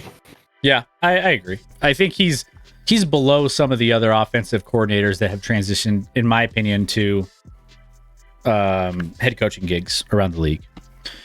All right, number 8, Green Bay Packers. Interesting. Green Bay Packers here. They don't have a lot going for them. They have a nice running back. They got Jones in the backfield. But when you look at their offense, when it comes to the passing game, Tanyan is kind of one of the options that they can throw to when it comes to the tight end position. But you got Lazard, who, again, is a self-proclaimed best wide receiver in the NFL. You got Randall Cobb, who's 100 years old. And you have Sammy Watkins, who can't stay on the field. So this is an interesting one, Scotty. Why do you have the Green Bay Packers here at number 8? And Rodgers does make up for a lot, right? He's a very talented quarterback. He's MVP, right? So is that enough with an offense that doesn't really have any star power whatsoever? I think it is. I mean, you have the 2-time MVP at the most important position, back-to-back last 2 years MVP at the most important position on your offensive team. Listen, I understand they lost Devontae Adams. They lost, Valdez Scantling. Those are the two main guys they lost. So added Sammy Watkins, which I don't feel great about. He's going to be hurt. It's not going to add a lot at all. Lazard and Cobb are kind of whatever. They're high on this Romeo Dubs. I don't know how to say his name in training camp. He might be a factor. But at the end of the day, when I watch Rodgers play, and again, don't get me wrong, off the field, he's frustrating to me. But on the field, that dude slings it and puts it in a spot where you don't to me, you don't have to be an elite wide receiver, because all you need is an inch of space, and Rodgers will throw it in that spot. He absolutely helped Devontae Adams be who he was. I'm not saying Devontae Adams isn't great, because I think he is. Not to mention here, you have Aaron Jones, who's a great weapon for Rodgers, not only in the run game, but in the pass game. Aaron Jones is elite, in my opinion. See if Bakhtiari gets back on the left tackle. If he does, that offensive line is really, really good. So there's a lot of pieces, and Tunion's kind of just a dude he'll throw to for touchdowns in the red zone. Not like a game breaker, not an elite tight end by any means.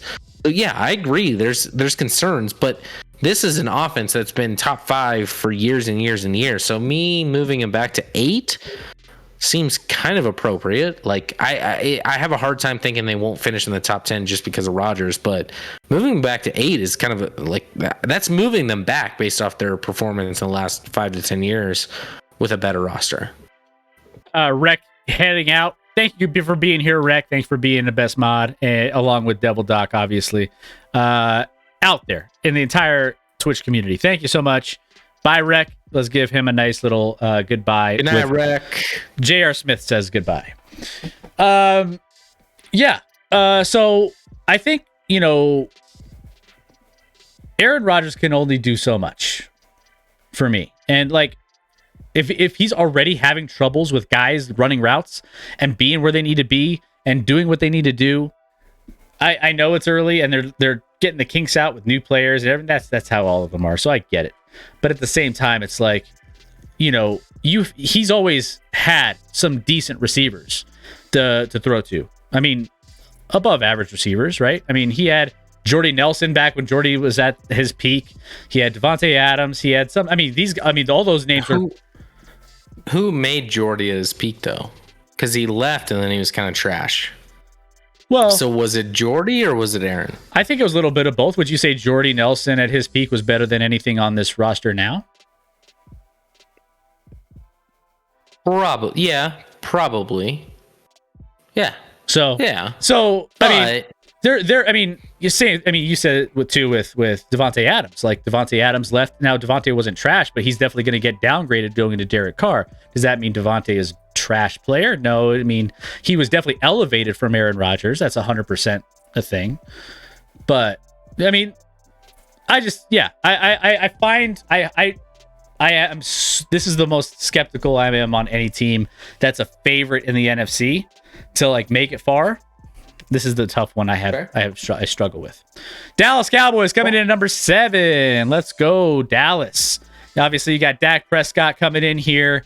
Dak, you got CeeDee Lamb, you got Gallup, you got Pollard coming out of the backfield. That double-headed monster. I think Zeke, and Pollard, they're going to be splitting. Zeke will get all the goal line carries. Pollard will get all the main carries when it comes to just getting downfield. But you have Schultz at the tight end. There's a lot to like here. The offensive line historically has been pretty good for the most part in Dallas. So lots to like here. The biggest thing is just making the plays when it matters. And so they've always been talented. They just need to put it all together when it really matters.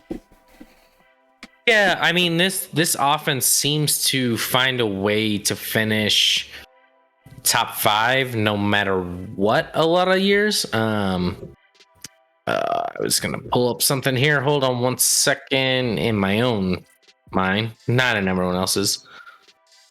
Having a hard time with my screens. Anyway, Jalen Tolbert on the outside here. That's a rookie second rounder that's raw, but seems to be getting some time. Listen, they're beat up. They had an injury in camp. Gallup on the other side isn't going to be ready to go to start the season after tearing his ACL mid-year last year. So you're literally looking at CeeDee Lamb and Dalton Schultz heavily if you're Dak at the onset, at least, before some of these guys, Tolbert gets a little more accustomed to playing, because he's he came in raw a little bit. We'll see how he's able to do. And then Gallup will be back eventually. He lost obviously, Amari Cooper and Cedric Wilson from your wide receiver core last year. So that hurts there. And the offensive line has always been a staple that it's really good in Dallas, right? This is good, but they continue to get a little older. Steele played great at right tackle last year in replacement. Now he's going to be the starter. Zach Martin's elite. Smith on the left tackle is elite if he can stay healthy, but that's a huge question mark. And then the left guard and center are kind of just whatever. Dak played great the first half of last year, then kind of got beat up a little bit, and then didn't play great the second half of last year. So this offense should be top 10 for sure if they're healthy and get, acclimated to each other. But there's some question marks here that give me concern for sure as I go to a code yellow again, Chris. All right. Yeah. I think that's the biggest thing here is just whether or not they could put it all together. Dak has his flashes and he can do it, but it's just what can he bring when it comes to getting it done in clutch? And I think a big piece of that is Mike McCarthy. A big piece of that is how Dak kind of handles those moments, those big time moments. But that's been the Cowboys' MO. They can win regular season games. They have a good offense. They just whether or not they can win when it matters. So that's my big thing with the Dallas Cowboys.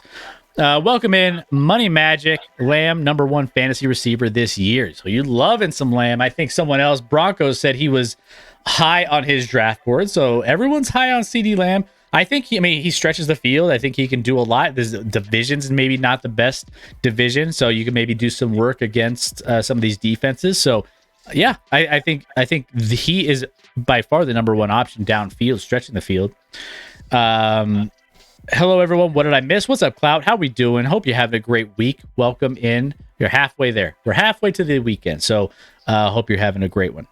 But yeah, no, we're just going through right now, getting some of these top 10 NFL offenses put together, and we're just going down the line. Chargers coming in at #6 here. By the way, once we get through the list, we'll take a look and see what you guys think about, any team making any arguments that you think you want to substitute in here. So hashtag hump day, says Broncos. Yep, we are halfway to weekend. Let's get it. Chargers coming in at #6 on this list. Chargers obviously are very, very talented. Now, Justin Herbert is a nice young, one of the best young players in the league. And he's got a lot of help. He's got Keenan Allen. He's got a nice running back in Eckler, who is like a Swiss Army knife, does a little bit of everything, catches the ball. He's had a little bit of injury issues, but he still can make things happen. Everett was brought in, tight end. So, he's been with the Rams previously, kind of bounced around a little bit. But I think the biggest thing here is whether or not Herbert can take that next big step forward and win games. Similar to Dallas in a sense where, I think there's some issues with how the coach calls the games with being very aggressive, but also, sometimes it pays off, sometimes it doesn't. It's a gamble. But you try to make some gambles and put the ball in your best quarterback's hands, and a nice young kid like Herbert should be able to take advantage. They still need to do it when it matters, and that's where again the Chargers fall into the same trap as the Dallas Cowboys. Yeah, this team on paper again offensively looks really, really good. You have Keenan Allen, Mike Williams, and I like Josh Palmer moving into his second year on the outside there, as well as a third option at the wide receiver position. Everett's kind of whatever for me, but you have Austin Eckler, who's a, probably statistically at least, a top 5 running back in the league, and some nice pieces. Rashawn Slater was a home run pick in the first round last year at left tackle. You have Lindsley at center that you picked up last year in free agency and has been absolutely phenomenal for you. So that offensive line, the right side has a little bit of concern for me, but overall pretty solid. And this offense, for no reason at all, was a little more inconsistent than they should have been last year. On paper, this offense should be good week to week, every week. You're right. Their coaching staff is certainly, their head coach is certainly the most aggressive, fourth down, go for it guy I've seen in the league. But ironically, some of their play calls, they didn't throw it deep enough last year for me. With a talented guy like Herbert, they were a little more underneath. My only question marks here is consistency. One, Keenan Allen's been in the league for a long time and doing it for a long time and been really good for a long time. Eventually, it's going to catch up to him, right? When's that year happening? He's getting up there in age. We'll see if it hits here. Cloud, Scotty say something about Chris, and Chris says something about Scotty. Oh, don't say anything at all. Ah. I just said something nice about you or mean? No, we have to say something mean about each other. Oh. I hate your face. No, I'm just kidding. Do you want to go first, or you want me to go? No, I'd like you to go, Chris. I'd like you to go first. I would say outside of Scotty just having a trash background on his wall back there and not doing anything with it. I think the biggest thing that I can talk trash on Scotty is You're gonna look shitty with a beard. Oh. Oh. Oh no, I can't say. No, you're not gonna look shitty. I think you're gonna look very well. I think. No, don't back off it, Chris. We've never seen you with a beard, so you could surprise me. Yeah, I mean, I could surprise myself and have as much gray as you do. I don't know. Is that yours right there? You attacking my grays? I mean, that's too easy. It's too easy. But I actually don't know what I would say otherwise. I know. I'm struggling. I that was like pulling. I like Chris, so I don't hate a lot about Chris. I don't know what I hate about Chris. Yeah, mostly it's too easy to just say your face. I mean, no, Broncos fandom's too easy. No, I don't know. I know it's hard, and that sounds like a cop out. It really does, but and I don't have any problems with Chris, really. And that's the thing is like. I just don't know. I was pulling at straws and trying to figure something out because I was like, when I saw that come through, I was like, oh man, keep talking, Scotty, because I can't come up with anything. That's why I wanted you to go first. I was like, I don't. And by the way, I think you're right, G girl. He's gonna look great in the beard. We'll see all the colors come out. A lot of colors. There could be some like auburn, some blonde, some white, some. I don't know. I don't know what's going to come out. 13 reasons why I don't like Scotty right now. Only 13? Only 13. Number 5, the Los Angeles Rams. The Rams, let's go ahead, take a look at their roster here. Stafford, obviously coming off that. There's the Rams coming off their championship season, but still have Cooper Kupp. They added Allen Robinson, Higbee, and Jefferson on the outside. So they have, nice little wide receiver core to still continue to move forward with Matt Stafford. Akers in the backfield, still bringing in a nice little running game. Obviously, Akers is, it has some injuries, but, he'll be fine, I think, overall, as far as an effective back when he's healthy. And then you got Higbee at the tight end. Tight ends are nice pieces to have here in from a fantasy perspective. But, I mean, the LA Rams offense, pretty good. I think the offensive line seems to be okay, fine, right? But they lose Andrew Whitworth, who was 137 years old, but a staple in the league and like a leader and did a great job. So I have some questions about this offensive line, but and what Cooper Kupp, and then I'm worried about this team in general a little bit with Stafford's elbow. Cam Akers is fine as a running back, but he's not like someone that blows me away. I actually think Allen Robinson was a really, really good addition. I think Allen Robinson's going to be a nice piece for them. We'll see Jefferson, who's been there on the other side, whether he can stay healthy and be a large contributor. But and Higbee's solid. He's not going to be spectacular, but he's solid. So I have some concerns with Stafford's elbow and the offensive line and whether Cooper Kupp can have a season ever again. He will never have a season like he did last year. Let's just be clear. He won't touch that season ever again. But that doesn't mean he still can't be an absolutely phenomenal wide receiver in this league. He will be. And he's worked his ass off to get there. So props to him. It'll be interesting to watch this team bounce back after a Super Bowl and how do you still have the drive? Sometimes you see a team win a Super Bowl and they kind of lose their edge a little bit, Chris. Happens quite a bit. Not too many back-to-back Super Bowl champions out there. The Broncos are one, but outside of that, no one watching this stream's even old enough to remember that, Chris. To mix things up, Chris's daughter will cry when she sees Scotty with a beard. Yeah, see? She's gonna see Uncle Scott and she's gonna be like, man. I don't know if she's gonna draw tears of joy when she sees me. That's aggressive, Cuban. I don't know if she's gonna be that happy. Broncos asked the serious question though. Does the carpet match the drapes? Come on. Don't answer that. Nope, don't answer that. Nope. can't answer that on stream. No. TOS, sorry. terms of service here. There we go. Yeah. Bengals, Tigers, black and orange.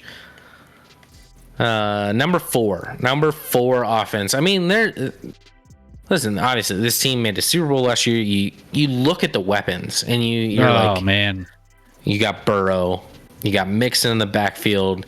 Obviously, you got Chase and Higgins on the outside. Tyler Boyd is like the best.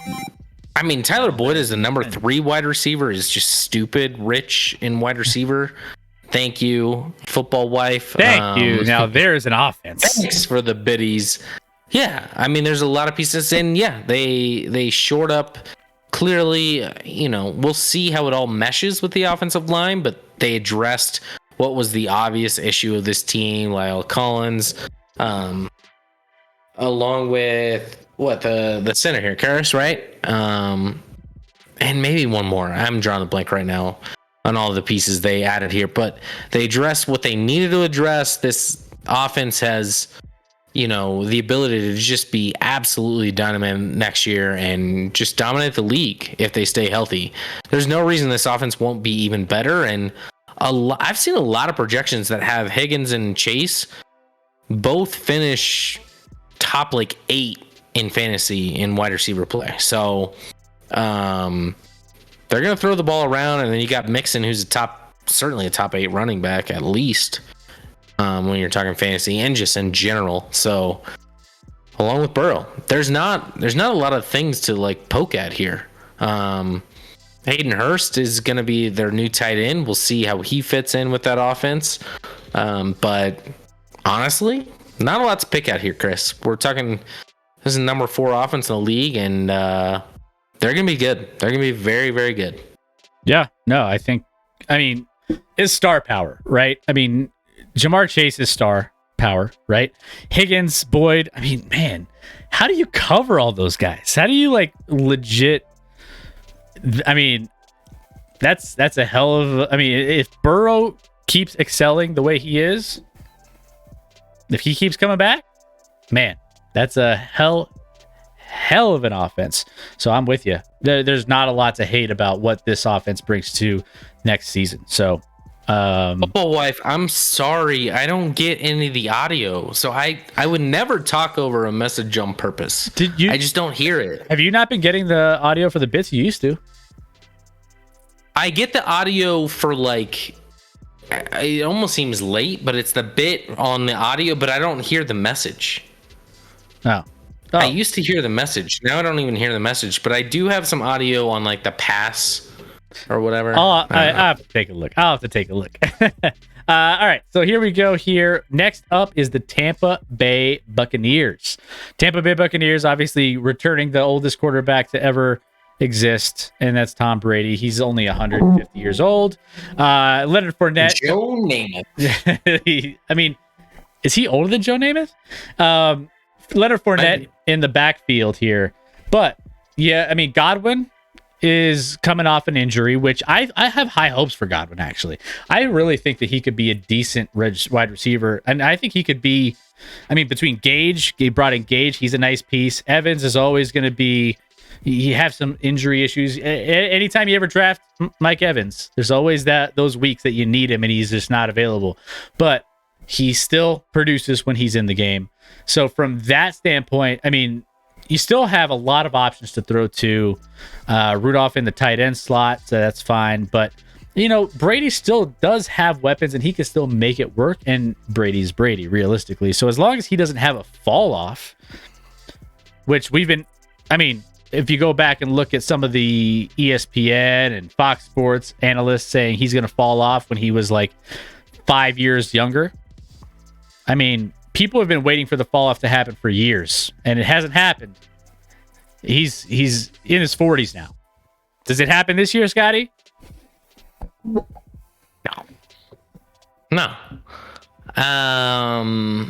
I kind of have some question marks here. This is an offense that obviously has been really good the last 2 years with Tom Brady here, winning the Super Bowl year 1 with him. Godwin, like you said, is coming off an injury. We'll see Kyle Rudolph comes in to replace Gronk, who's the safety net for Tom Brady throughout his career. I think that's a downgrade.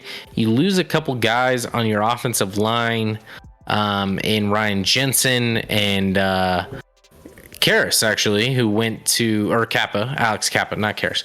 Alex Kappa that went to, I believe, well, maybe the Bengals. Anyway, you lose a couple pieces. You get Shaq Mason in trade, so that's fine. Fournette's fine. There's some concerns whether he's committed or not. I actually like the Gage move here from Atlanta at the wide receiver spot, and this doesn't even list Julio Jones, who they added. We'll see what he is able to offer, but you still have Mike Evans on the outside.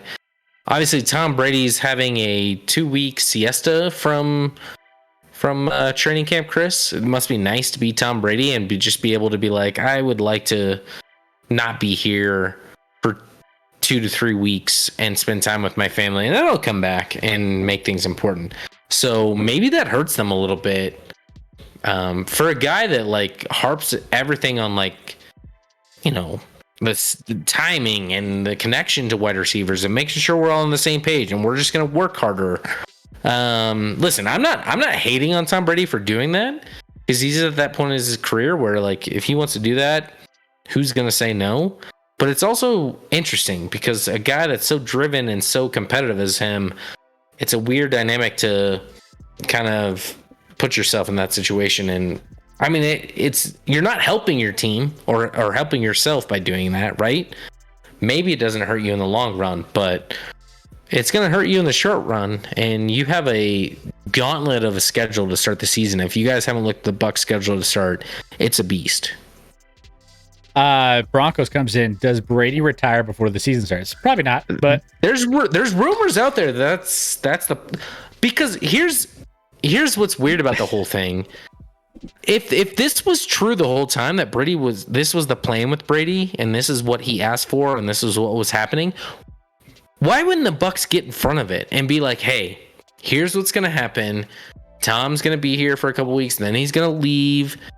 It's part of the plan. Instead, all of a sudden Tom was gone and the Bucs had not explained any of it. It was super weird in that fact. That's the only reason I think it's weird, where like Tom retired once this offseason, and when he retired in part because he did not want to be a Tampa Bay Buccaneer, Chris. Tom Brady does not want to be a Tampa Bay Buccaneer. There's zero part of him that wants to play for that team.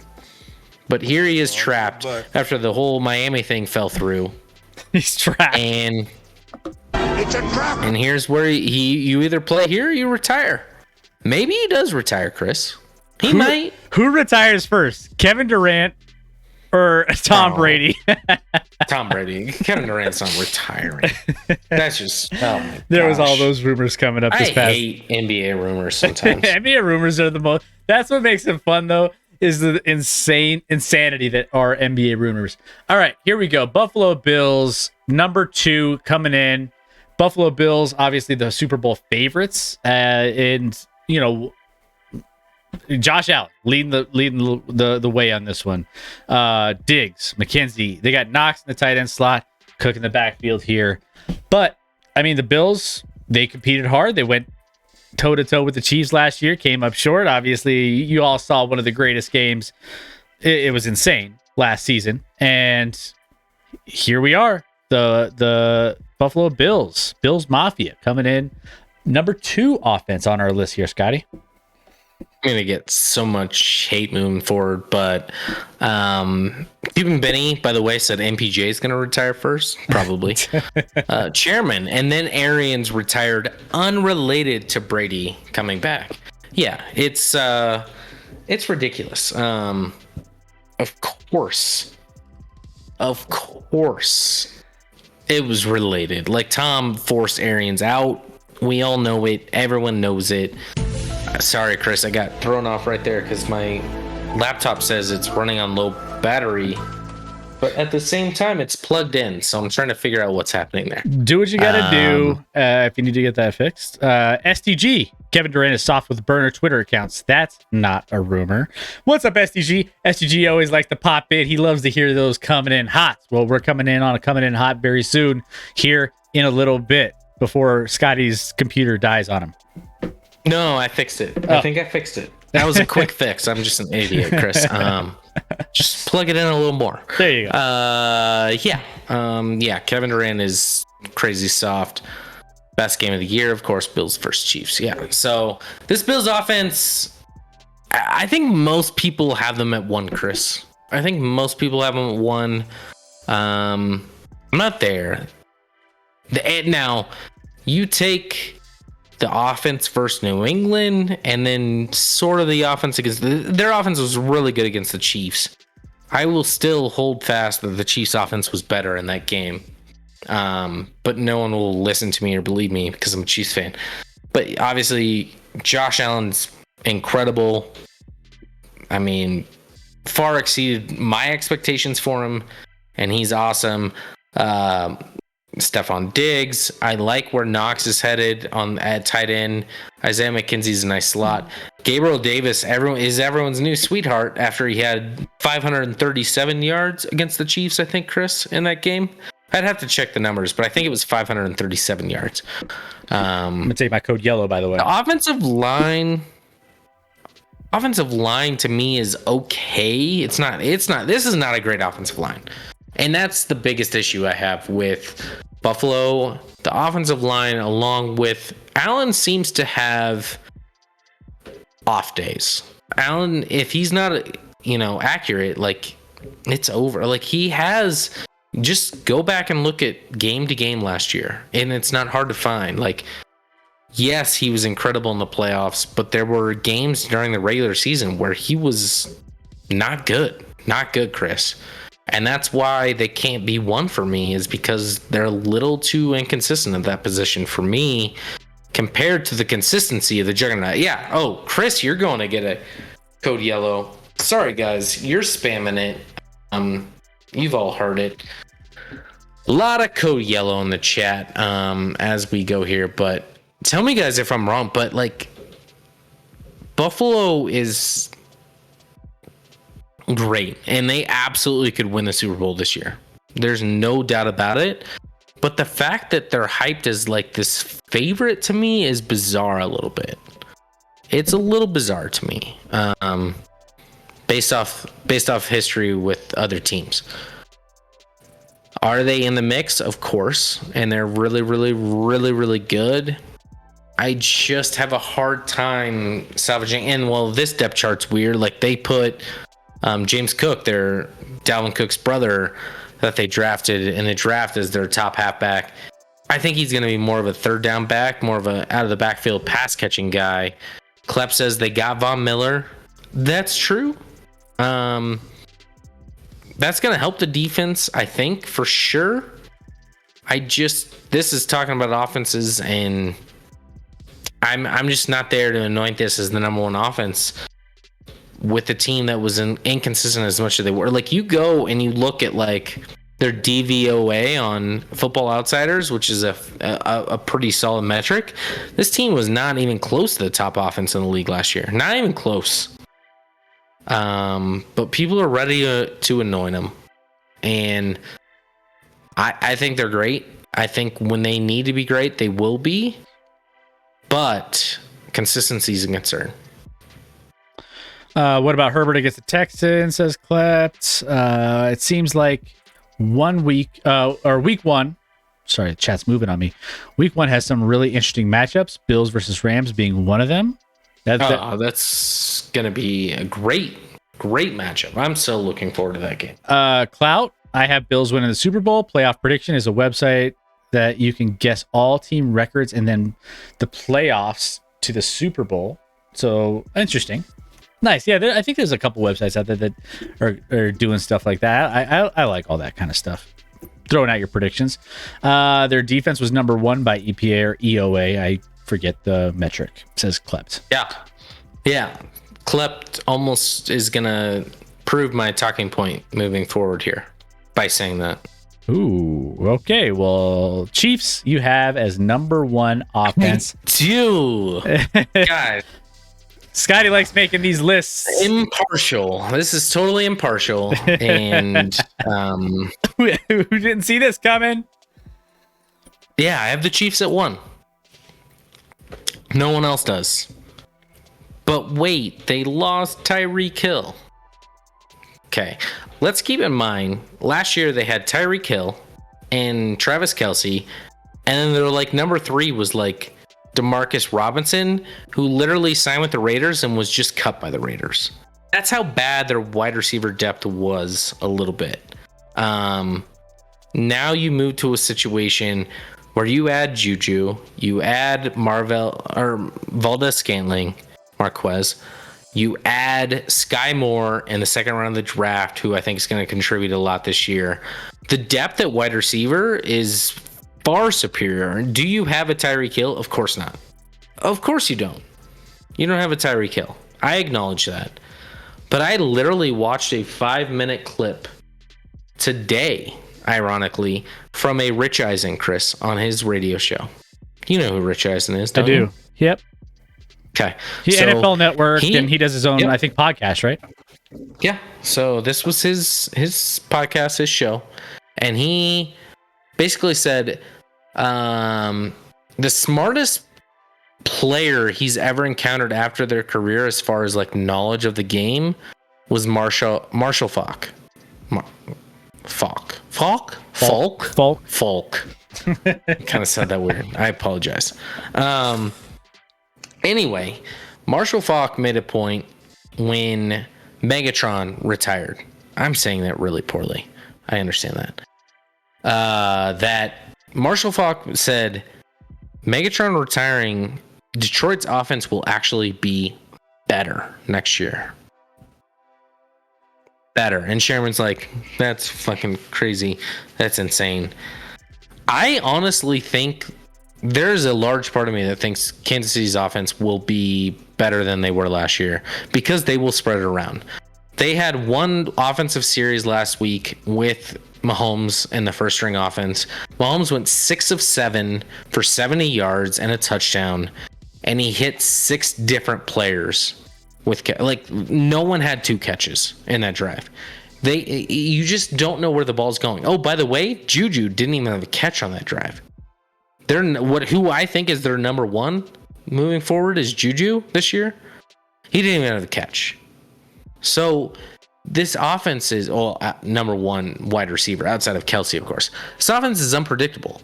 Edwards-Helaire, the running game. This offensive line, by the way, is kind of wrong. Niang is not going to start at right tackle, but this offensive line from left tackle to right guard is top 3 in the league. There's not a weakness. The right tackle is a somewhat question mark, but not a huge weakness. It's a great offensive line with an elite quarterback and weapons everywhere. Are they elite of the elite? No. SCG, Juju isn't a number 1. We'll tell that to the year Juju had 1,400 plus yards receiving. Okay, is that a number 1?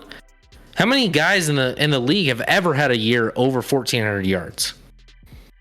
Okay. He doesn't even have to be an elite 1. But with the depth of MVS and Sky Moore and Kelce and Hardman, this core there's so much capabilities here. Well, and again, you gotta temper too. I mean, everyone's good, and there's a lot of like interesting things going on in training camp too. And I agree that Patrick Mahomes makes everybody better.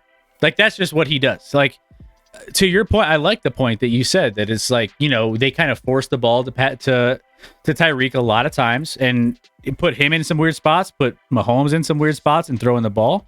Totally understand that. So that's always a big piece of it. So I get that.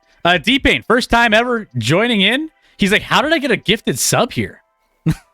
Hey, hashtag blessed. We got hashtag blessed, hashtag, hey, welcome to the family. Welcome to the Action Lab Rat community. Let's all welcome D-Pain. By the way, D-Pain, who's your team and where are you from? We like to get to know you a little bit. See, we gift subs out. Who knows why you got it, but it was meant to be. We're just talking about LMAO. We're just talking about some top 10 offenses here in the NFL here. We're getting up ready for the NFL season. Again, my name is Chris. This is Scott. We are your host for the Action Lab. So make sure you join us. Hit that follow button. If you have not already, we will make sure you have everything you need to know from a knowledge standpoint on what's happening and what to get ready for the NFL season. So, so I think Mahomes makes a lot. I mean, he fixes a lot. He's got Kelsey. I mean, Kelsey's insane by himself. I mean, you put that out there, that's insane. But, as good as the Chiefs were defensively, I mean, you're talking about how he's doing. Wait, what? Well, towards the end when were the Chiefs good on defense? No, towards the end of the season. They finished. I'm getting back to it. As good as they were at the end of the season, because they finished the season strong, they finished at the bottom 1, 2, 3, 4, 5, 6th in the league in defense. So did their defense get better? And is Patrick Mahomes in camp taking advantage of a bad defense with a better offense? Is that a thing? No. Because they were the 6th worst defense overall in the league last year. Okay. So you're saying they were the 6th worst defense, and they still made the overtime of the AFC Championship game. Yeah. Well, yeah. This offense, so there's no questioning this offense, Chris.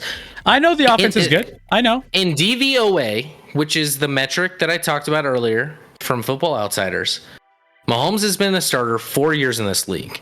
In offensive DVOA, they finished first, second, and second. They've never finished worse than the second best offense in the league based off of that metric. In the 4 years he's been quarterback. I'm not questioning the offense. The offense will be good. The offense is always going to be a top offense. This defense, well, we'll get into that later. This defense will be better than it was last year. Well, it has to be. It was 6th worst. I don't necessarily agree with that metric, but they will be better than last year. Yeah. And by the way, his first year in the league, when they lost in overtime to the Patriots, they probably had the worst defense in the league, and they lost in overtime in the AFC Championship game. That's how good Mahomes is. They had the worst defense in the league. The worst. Yeah. And didn't stop anything. That's why I'm saying the offense does make up for a lot of pieces. That's why they're one of the rated top offenses in the NFL, right? Because they can make up for a poor defense that didn't play very good last year overall. I mean, that's just the way it is. So if you can overcome your weaknesses with your strengths, i.e. offense, to patch all of the things that Dan Sorensen and some of the other things, the breakdowns in defense in the secondary, I think that there's... I am losing my mind, G-Girl, right now. What is going on? She said, I like the Broncos offense over this. So, and then she says MVS and Hardman. By the way, those are to go with Juju and Sky Moore. And by the way, the number 1 tight end in the league. I can't. All right.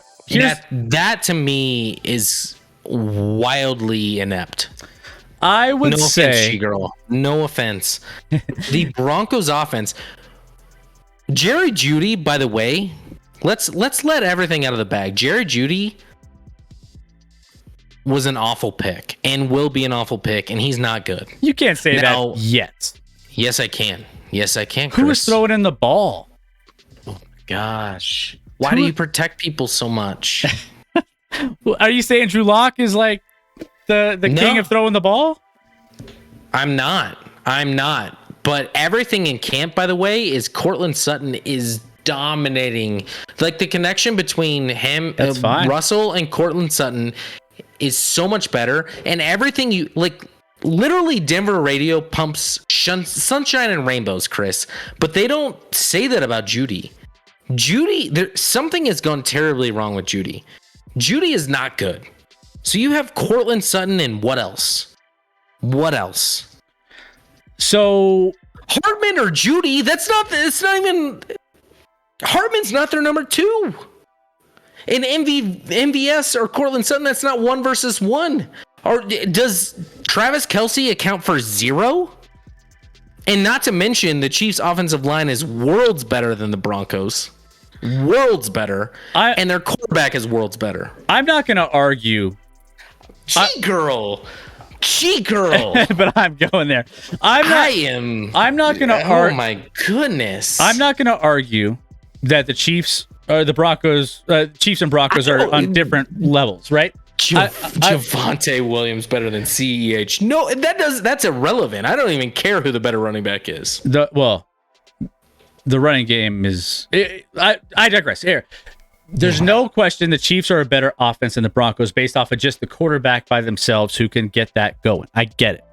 Now, the more issues I have, I think, with is I believe in Denver's offense more than I do the Packers offense this year.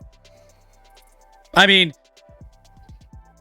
so your problem is the Broncos aren't in this top 10. No. I'm just saying, like, we're on the subject of the Broncos. The Broncos are, my team here, so I gotta represent a little bit here for my boys. But I will say the Broncos have an argument to be easily up there above. Well, not easily. They have an argument to be there above the Packers. I would say the Ravens. Man, the Ravens tend to put together. Their coaching is fantastic. They can put together game plans. I get it, but at the same time, like the Ravens, they're one-dimensional for the most part. I would say, the Broncos.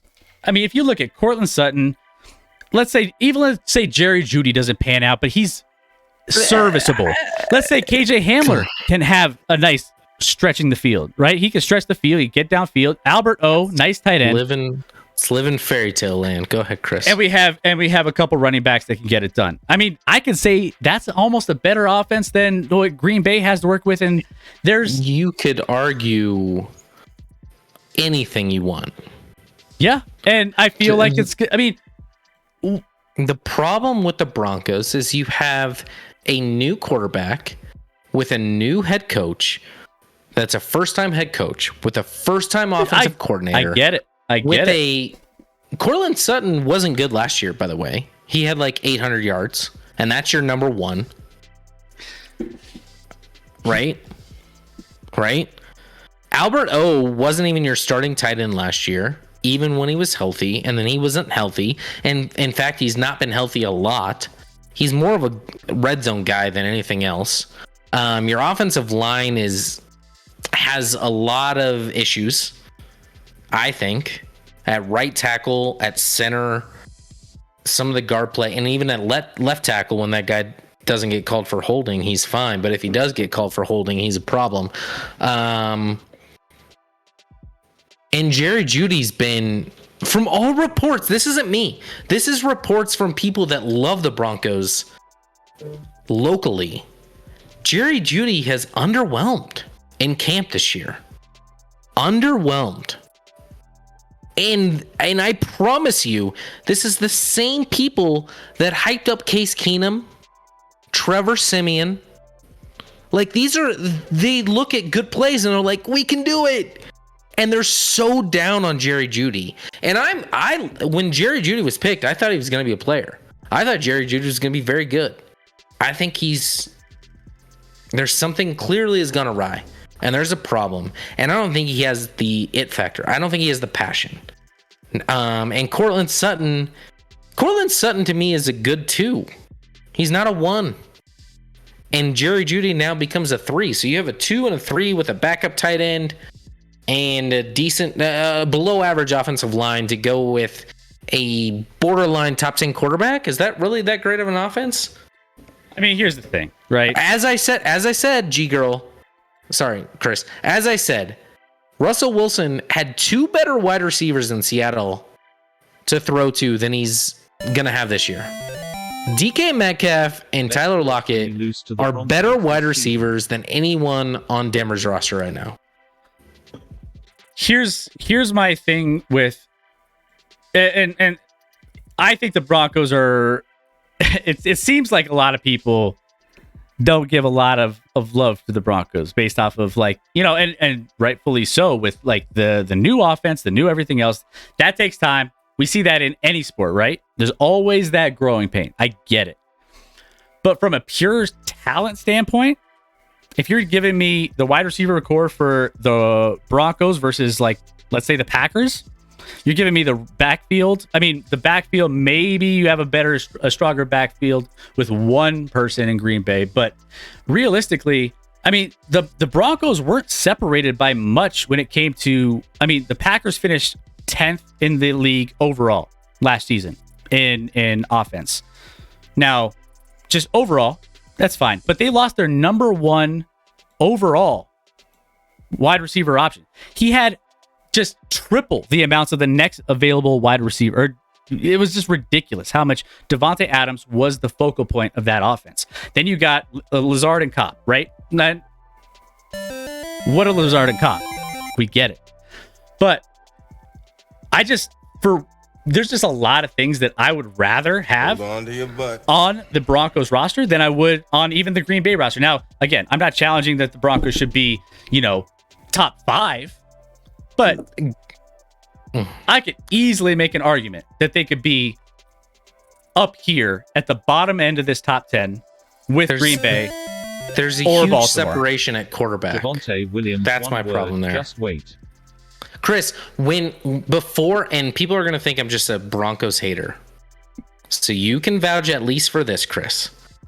Last year, when there were rumors coming out about Broncos going after quarterbacks, and this was mid-season.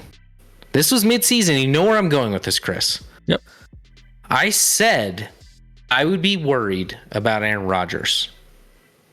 And I said, if you want to get Russell Wilson, go have fun. Go do it. Because I do not fear Russell Wilson whatsoever as a Chiefs fan at all.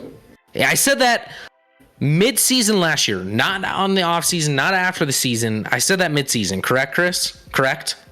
Just so the record knows. Just so everyone knows in this chat right now, Chris. I said that mid-season last year. Did I not? Did I not? Yeah, you did. Just say yes. Okay. So when I'm right about Russell, he might be okay. He might be fine. He is fine. I ranked him probably higher than I should have in the quarterback rankings because I didn't want people to think I was a just Chiefs homer. But the reason the comparison to Green Bay doesn't make sense to me, Chris, is the quarterback play is worlds different to me. And the offensive line is better in Green Bay. So you're ignoring that. The Green Bay offensive line is better than Denver's. Denver's improved. Without a doubt. It's improved a little bit more over the last. Bowles has improved by a lot more over what he was. Over what he was. Yeah. Okay. But are you taking Bowles over Bakhtiari? How do you replace Devontae Adams? 170 targets. 1,500 yards. I understand the Marquez Valdez-Scantling, 55 targets, 430. That's over 230 some plus targets and over 2,000 yards. And Lazard was a little fraction of that, right? So, and Randall Cobb, you know what I'm saying? Like, it's just. I think Tim Patrick was a huge loss to Denver's offense, honestly. I think they needed another dude. I think they needed a reliable third down guy. He was their most reliable third down guy, by the way, last season. By far, on third down, Tim Patrick was who they targeted and who worked out. Cortland Sutton, I think, will be improved this year, coming off a year removed from the ACL. I've said that. I think he's going to be a beast this year. I think Cortland Sutton's going to be really good. I think Jerry Jeudy's not it. I don't think he's it. And I think the offensive line isn't it. And I think Russell Wilson's going to get sacked a lot. Like, Russell's going to cook up some sack lunches for sure. Well, hopefully when you let Russ cook, he cooks up sack lunches as well. And a lot of people just want to blame Seattle's offensive line for that, but Russ has a lot of blame on there too. Well, he also, not to mention he's like 4'7". He can't see. But he also made up for a lot of their defensive deficiencies too. I mean, they were a bad defensive team. They were bad, and they still ended up winning some games.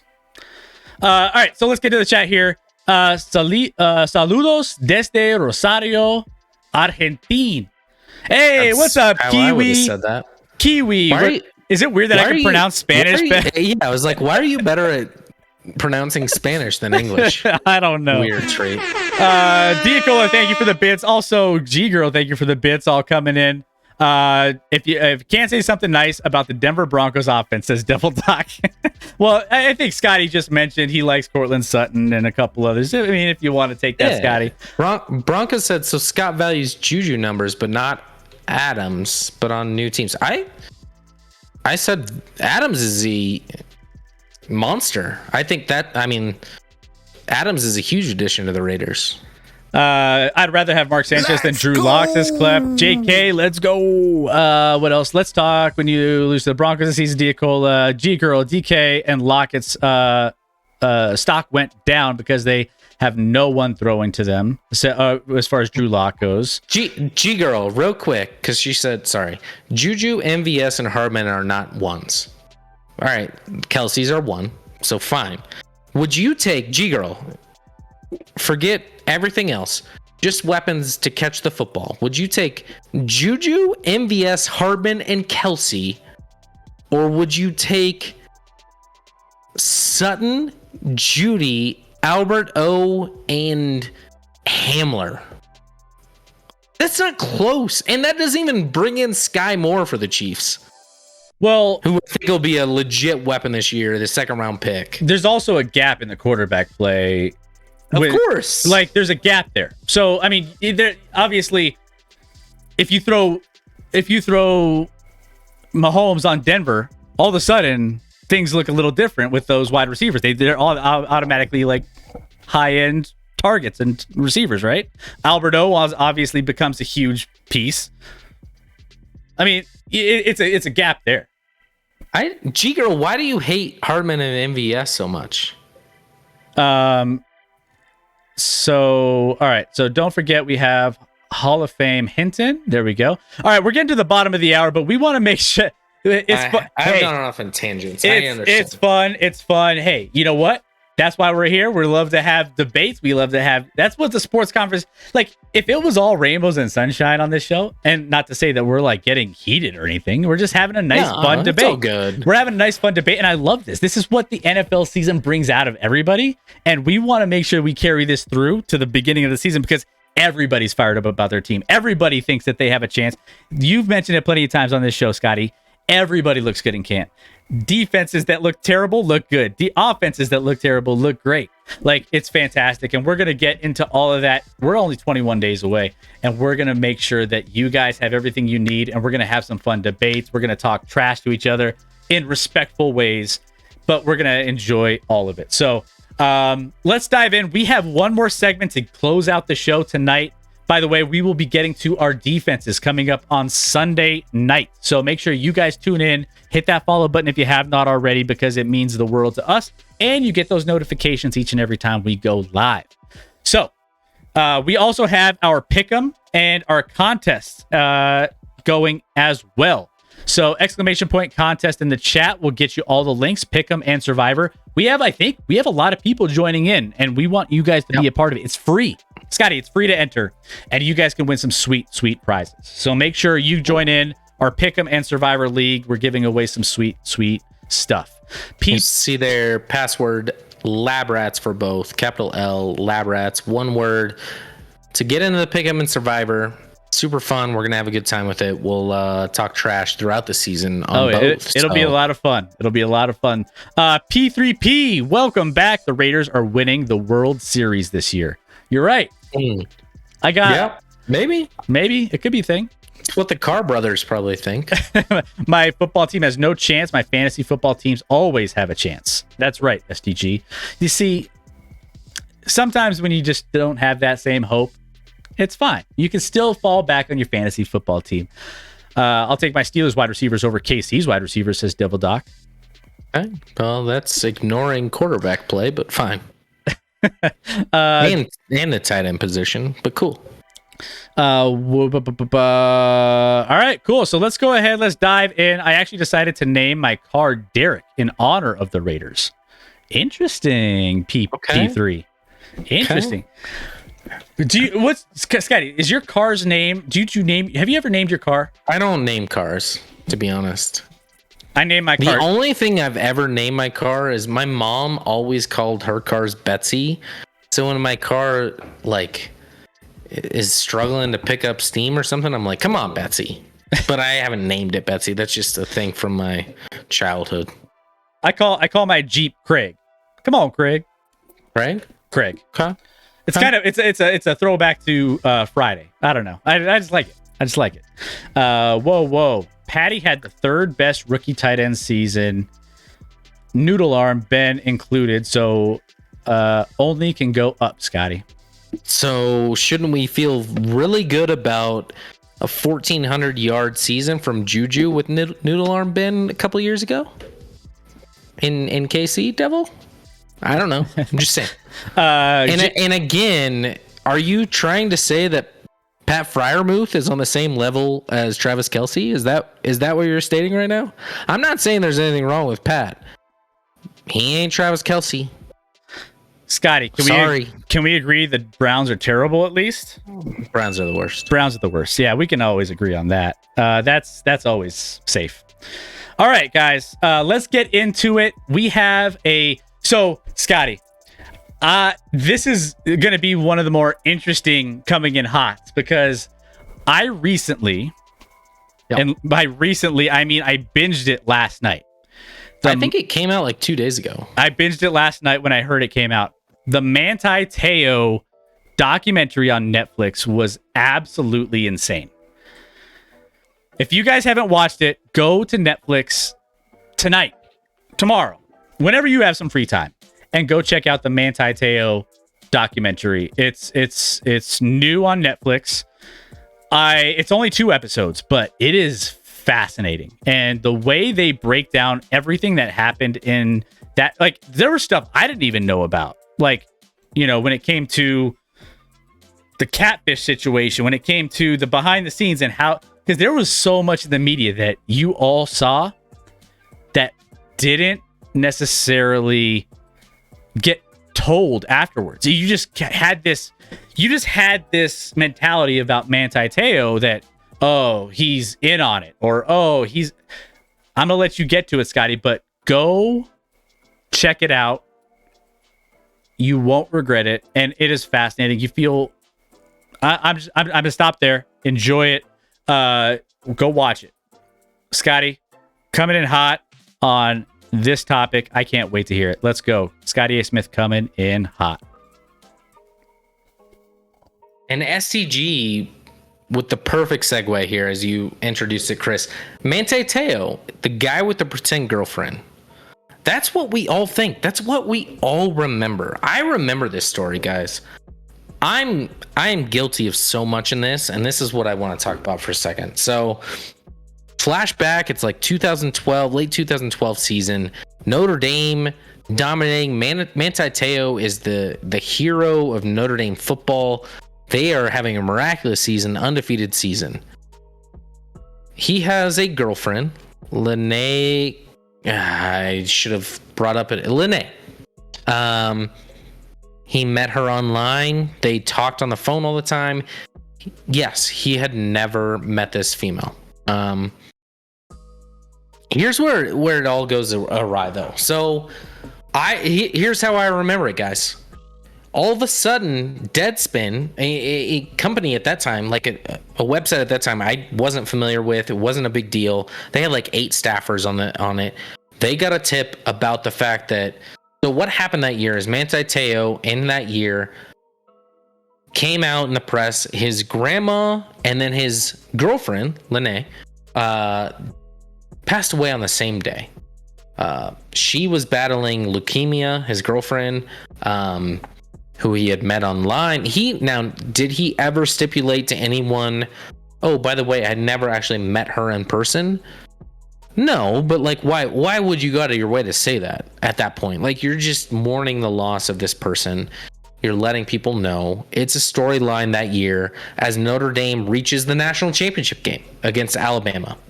Okay. They lose by about 1 million to Alabama, as teams tend to do in that game. And it's shortly released after that fact. The article is released from Deadspin about how his girlfriend and the person who passed away, and the number one storyline in all of football that year. Let's keep in mind, Manti Te'o, as a defensive linebacker, finished second in the Heisman that year. So he was a big deal in college football. All of a sudden, after his senior year, it comes out that this person wasn't even real. This person never existed. This person never died because they were never existed.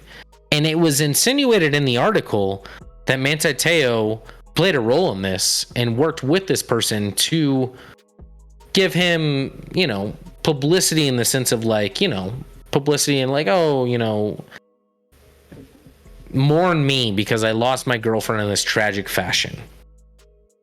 So I'm guilty of everything that happened after this. I remember it. I was shocked by it. It was a huge storyline. Every news syndicate was talking about it. It wasn't just a sports conversation. It was the largest story in at least America at that time. Everyone was talking about it.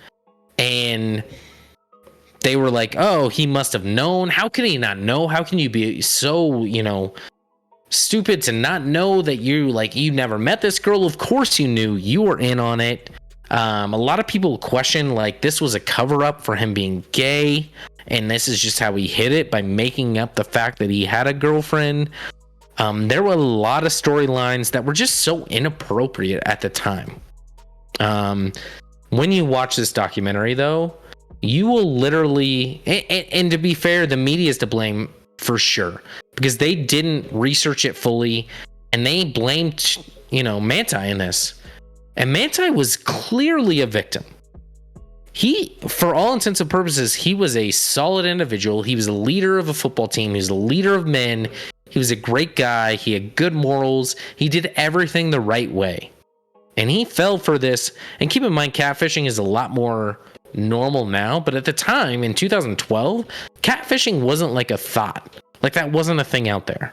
And he was fooled by this individual, pictured here in the top left corner, who is now identified as a transgender female, but at the time was a male. But you hear voice recordings, and she sounds like a female at that time. She is disguising her voice. They talked on the phone. They did everything. Manti was an absolute victim. And to hear the story of this is actually so... to hear how much this affected his life. We can all look up to Manti at this point, because Manti's career was, one, he was drafted. Everyone thought he was going to be a first round pick. He wasn't taken till 38th in the overall in the second round by the Chargers. And he said for his first 3 years, he wasn't himself based off of after this story came out. And how could you be? Everyone's looking at you like you're either an idiot or you're someone you're not, or how could you fall for this, or you're a liar and you fooled everyone and you're an awful human being. That's the only options you could look at Manti at that point, based off of what media was portraying. But it turns out he was just a victim, guys, and he had to endure so much. And at the same time, he has forgiven the individual.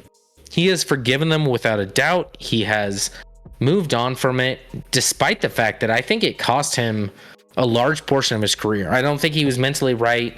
If you haven't seen it, check out the documentary on Netflix. It's really cool. And there's going to be future ones that we'll talk about soon, that I'm really excited about, including Tim Donaghy, the NBA ref that was, obviously caught, or eventually came out that he was gambling on games he was involved with in the NBA. I'm excited for that one. But this one hurt my heart. And to see the end where Manti just pours out his heart and is he knows he's ridiculed all the time. He knows people have trashed on him. He knows that people throw dirt at him. And he just says, it doesn't matter. I'm going to stay strong for that one person I hopefully can help. And all I ask you guys, obviously we are an online community. And that's why I know this is coming in hot, and not a why this matters with Chris, but I know I've been a little hot in the segments tonight talking about the offensive teams, but at the end of the day, let's love on each other. Let's take care of each other. Let's not assume the worst about each other. And let's understand that what you say or what you do in these chats or segments can affect people and can hurt people. I love our community, and that's why I'm not worried about it. I'm not worried about our community because I think we have a great community here, and I think we're going to continue to build that great community, and I appreciate each and every one of you in here. But here's what happens when something gets out and people just jump to conclusions and absolutely annihilate a human being and isolate that human being. For Manti to come out the other side is kind of a miracle. Like, I don't know how many human beings could endure what he had to endure based off of the ridicule he received, based off of everything that happened with him. It was difficult to watch. It sucked to watch. I'm proud of Manti. You know, I respect him more. I was guilty of it too, guys. I laughed. You know, I don't know if you guys were remembering, but there was literally like a meme out there called Teoing, where you just took a picture with your arm out and with no one next to you, and like, that's my girlfriend, made because it's a make-believe girlfriend. Or there was a minor league baseball team that actually did a Manti Te'o girlfriend bobblehead night, and it was literally an empty box. It was a box meant for a bobblehead that had nothing inside. Can you imagine this dude that like did literally nothing wrong? Maybe he was, you know, he made some bad decisions and didn't get everything, but he was a kid. He was a 20-year-old kid, and he fell for something. And there were a lot of things there, like the person who did it went out of their way to make sure he didn't find out. Like, there was a lot that went into it. I just feel bad for people, and I just want, and I believe in this community, and I know moving forward that we will love on each other, and we can disagree, and we can have some fun with that, and we can have some lighthearted ridiculing, but at the end of the day, let's keep it to that. Let's not ruin or hurt people's lives or emotions or affect people's lives like this did. And for Manti to come out the other side and be like as strong as he is and to forgive like he did is a testament to everything. Everyone check out the doc. It's only 2 episodes. They're about an hour each on Netflix. Check it out if you haven't. Dude, I watched it last night, binged it. It was fascinating, and I think everybody, I mean, that went away after a while because it just faded off into nothing. But if you were to ask me before last night, before watching that documentary, what I thought of that Manti Te'o situation, I would have been like, yeah, I don't know. Something that he was kind of in on or something like, I would have never really like understood the reality of what that really was. Now, we have a lot of stuff in the chat, like, you know, and I think like if you like don't know this story, go check this out. I mean, and again, you and I, there's a lot of people. If I'm the average sports fan, or if I'm an above average sports fan and I didn't know about a lot of these things and I felt the way I felt after this, then there's a lot of casual sports fans that, let's just face it, need to watch this to realize what this is. Like, Manti Te'o was just such, that bobblehead night was just brutal. Like, imagine just being a kid. I mean, some people are like, how did he not go visit her? I mean, with a college football schedule, when you're or a top recruit and you're traveling all over, and you know you don't have money as a kid, and you don't have all the you're in the grind of an NFL season. He says he tried. Now she was at she also Stanford. She was at Stanford, or so he thought. This female. So they were obviously very far apart, and he tried, and she came up with every reason in the book for it to not happen. Because if you guys I get it. It sounds crazy and it doesn't make sense, but if you check out the doc, you just feel for the guy. You feel, and honestly, I was a little disappointed there didn't feel real full remorse from The catfisher? her. I don't know. He was a he. Now a she. However you wanted to identify that. Now a she. But at the time was a he. So not a lot of remorse there, in my opinion. Can you imagine one person that changes your life so drastically? He went from being a number 1 overall pick to a number 2 round 2 pick, which is still fine in the end. He still played in the NFL, but he wasn't right. When he played for the NFL, he was not the same guy. He mentions it in the doc. I'll let you guys go watch it. But if that doesn't happen, if his life isn't altered by this one individual, he could be on his way to an insane NFL career. Like, he could be one of the better linebackers to ever come out of college football. The way he was, his trajectory into the league. And it's just, the hardest part for me was he never did anything wrong. When this was happening, he was trying to be the better person to help this person feel better, to help this person over the phone when he couldn't be there with this person. Now, I get it. It sounds, just watch the doc. Just watch it. There's so much craziness with it, and he questioned at times. Like, it wasn't like it was rainbows all the time. Like, he questioned it, and he was like, it was kind of high and low with this person. First, she was in a car accident, but then he was getting calls from allegedly family members of her being like, hey, she's in the hospital with this bad car accident. Then it all of a sudden became leukemia, and he was like a little suspect, like, how is this all happening? But he got calls from multiple family members, or so he thought, reporting like and he got vouched from other people that he knew, like, do you know this person? And they're like, yeah, I've talked to him, I've talked to her, or, you know, thinking everything is, I don't know, it's so bizarre. You got to dive into it. It's just a wild story that, like, he fell for something, and he like, how would he know? I don't know. And the media, at the time, I didn't buy it. I was like, he's in on it, he's an idiot, like, he played us all, because that's what was portrayed by the media, but which is the big fail as well. The media failed incredibly in this storyline. The media fueled it. It's actually wild, Chris. Everyone questioning his sexuality.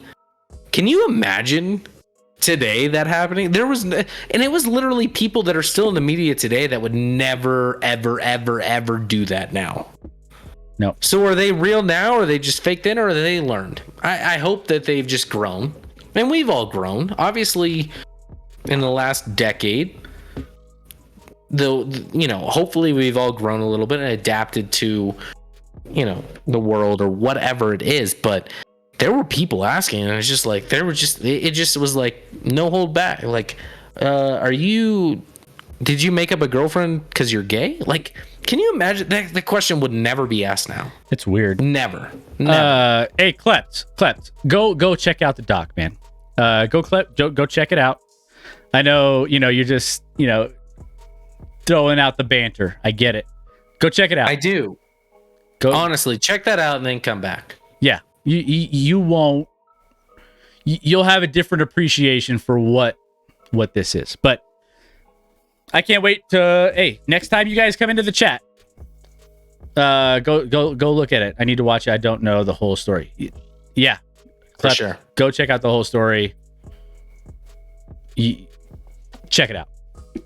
All right. Well, there you go. No, that was. I mean, I thought that was a fantastic coming in hot. It wasn't as fiery, but at the same time, it was much needed, because realistically, that goes to the themes that we always try to put out on the show. You said it very eloquently about treating each other, loving each other, and being really just understanding of other people around you and being good people. So with that being said, let's go ahead. Let's close out the show on a strong note here. Thank you so much, G Girl, for the 100 biddies. Appreciate that. G Girl. It means a lot. So I'm gonna go ahead. I'm gonna pull up our last scene here. We're gonna go see if we can raid somebody and see what is up next. But Scotty, let them know when they can catch us next in the Action Lab.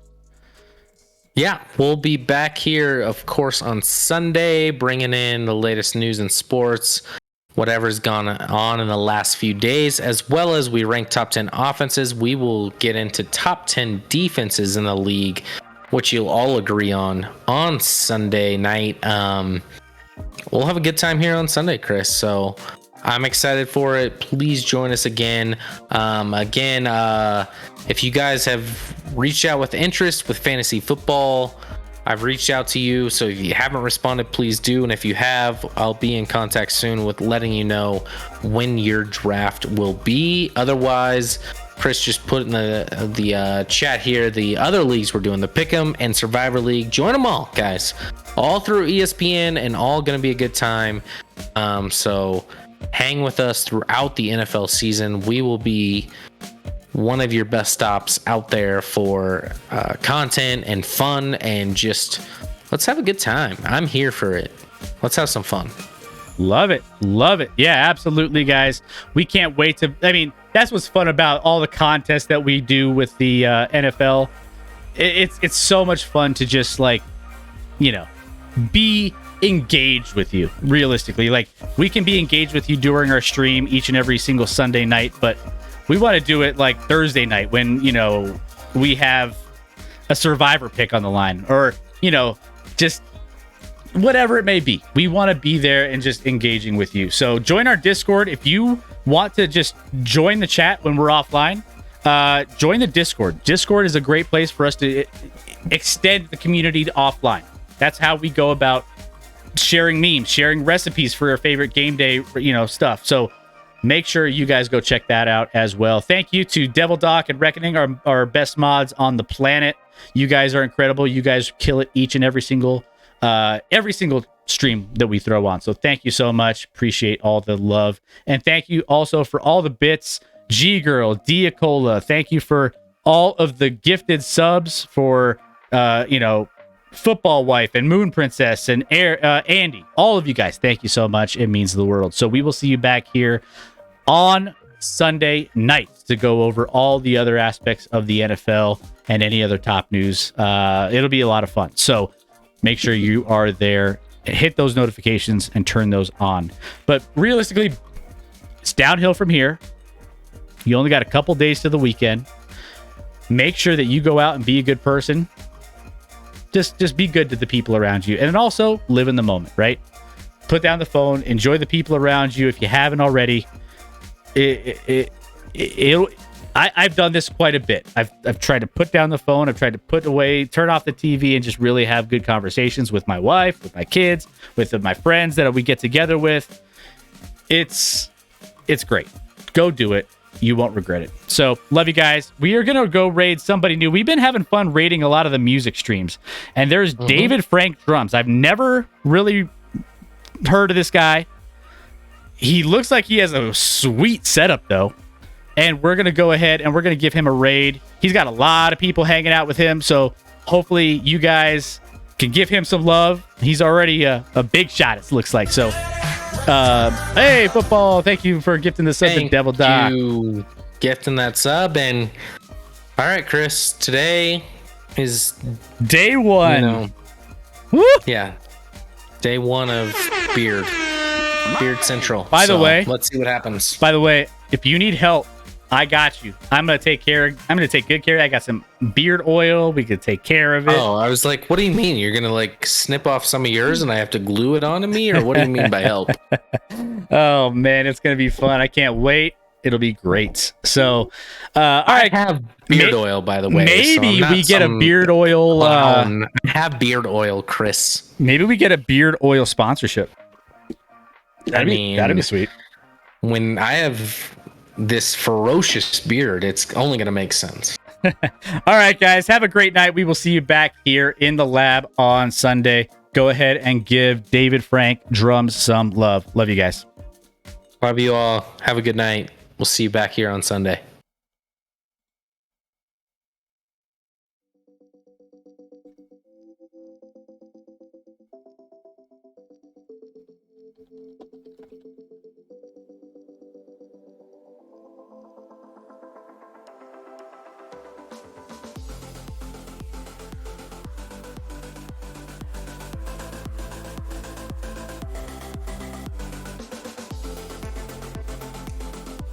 You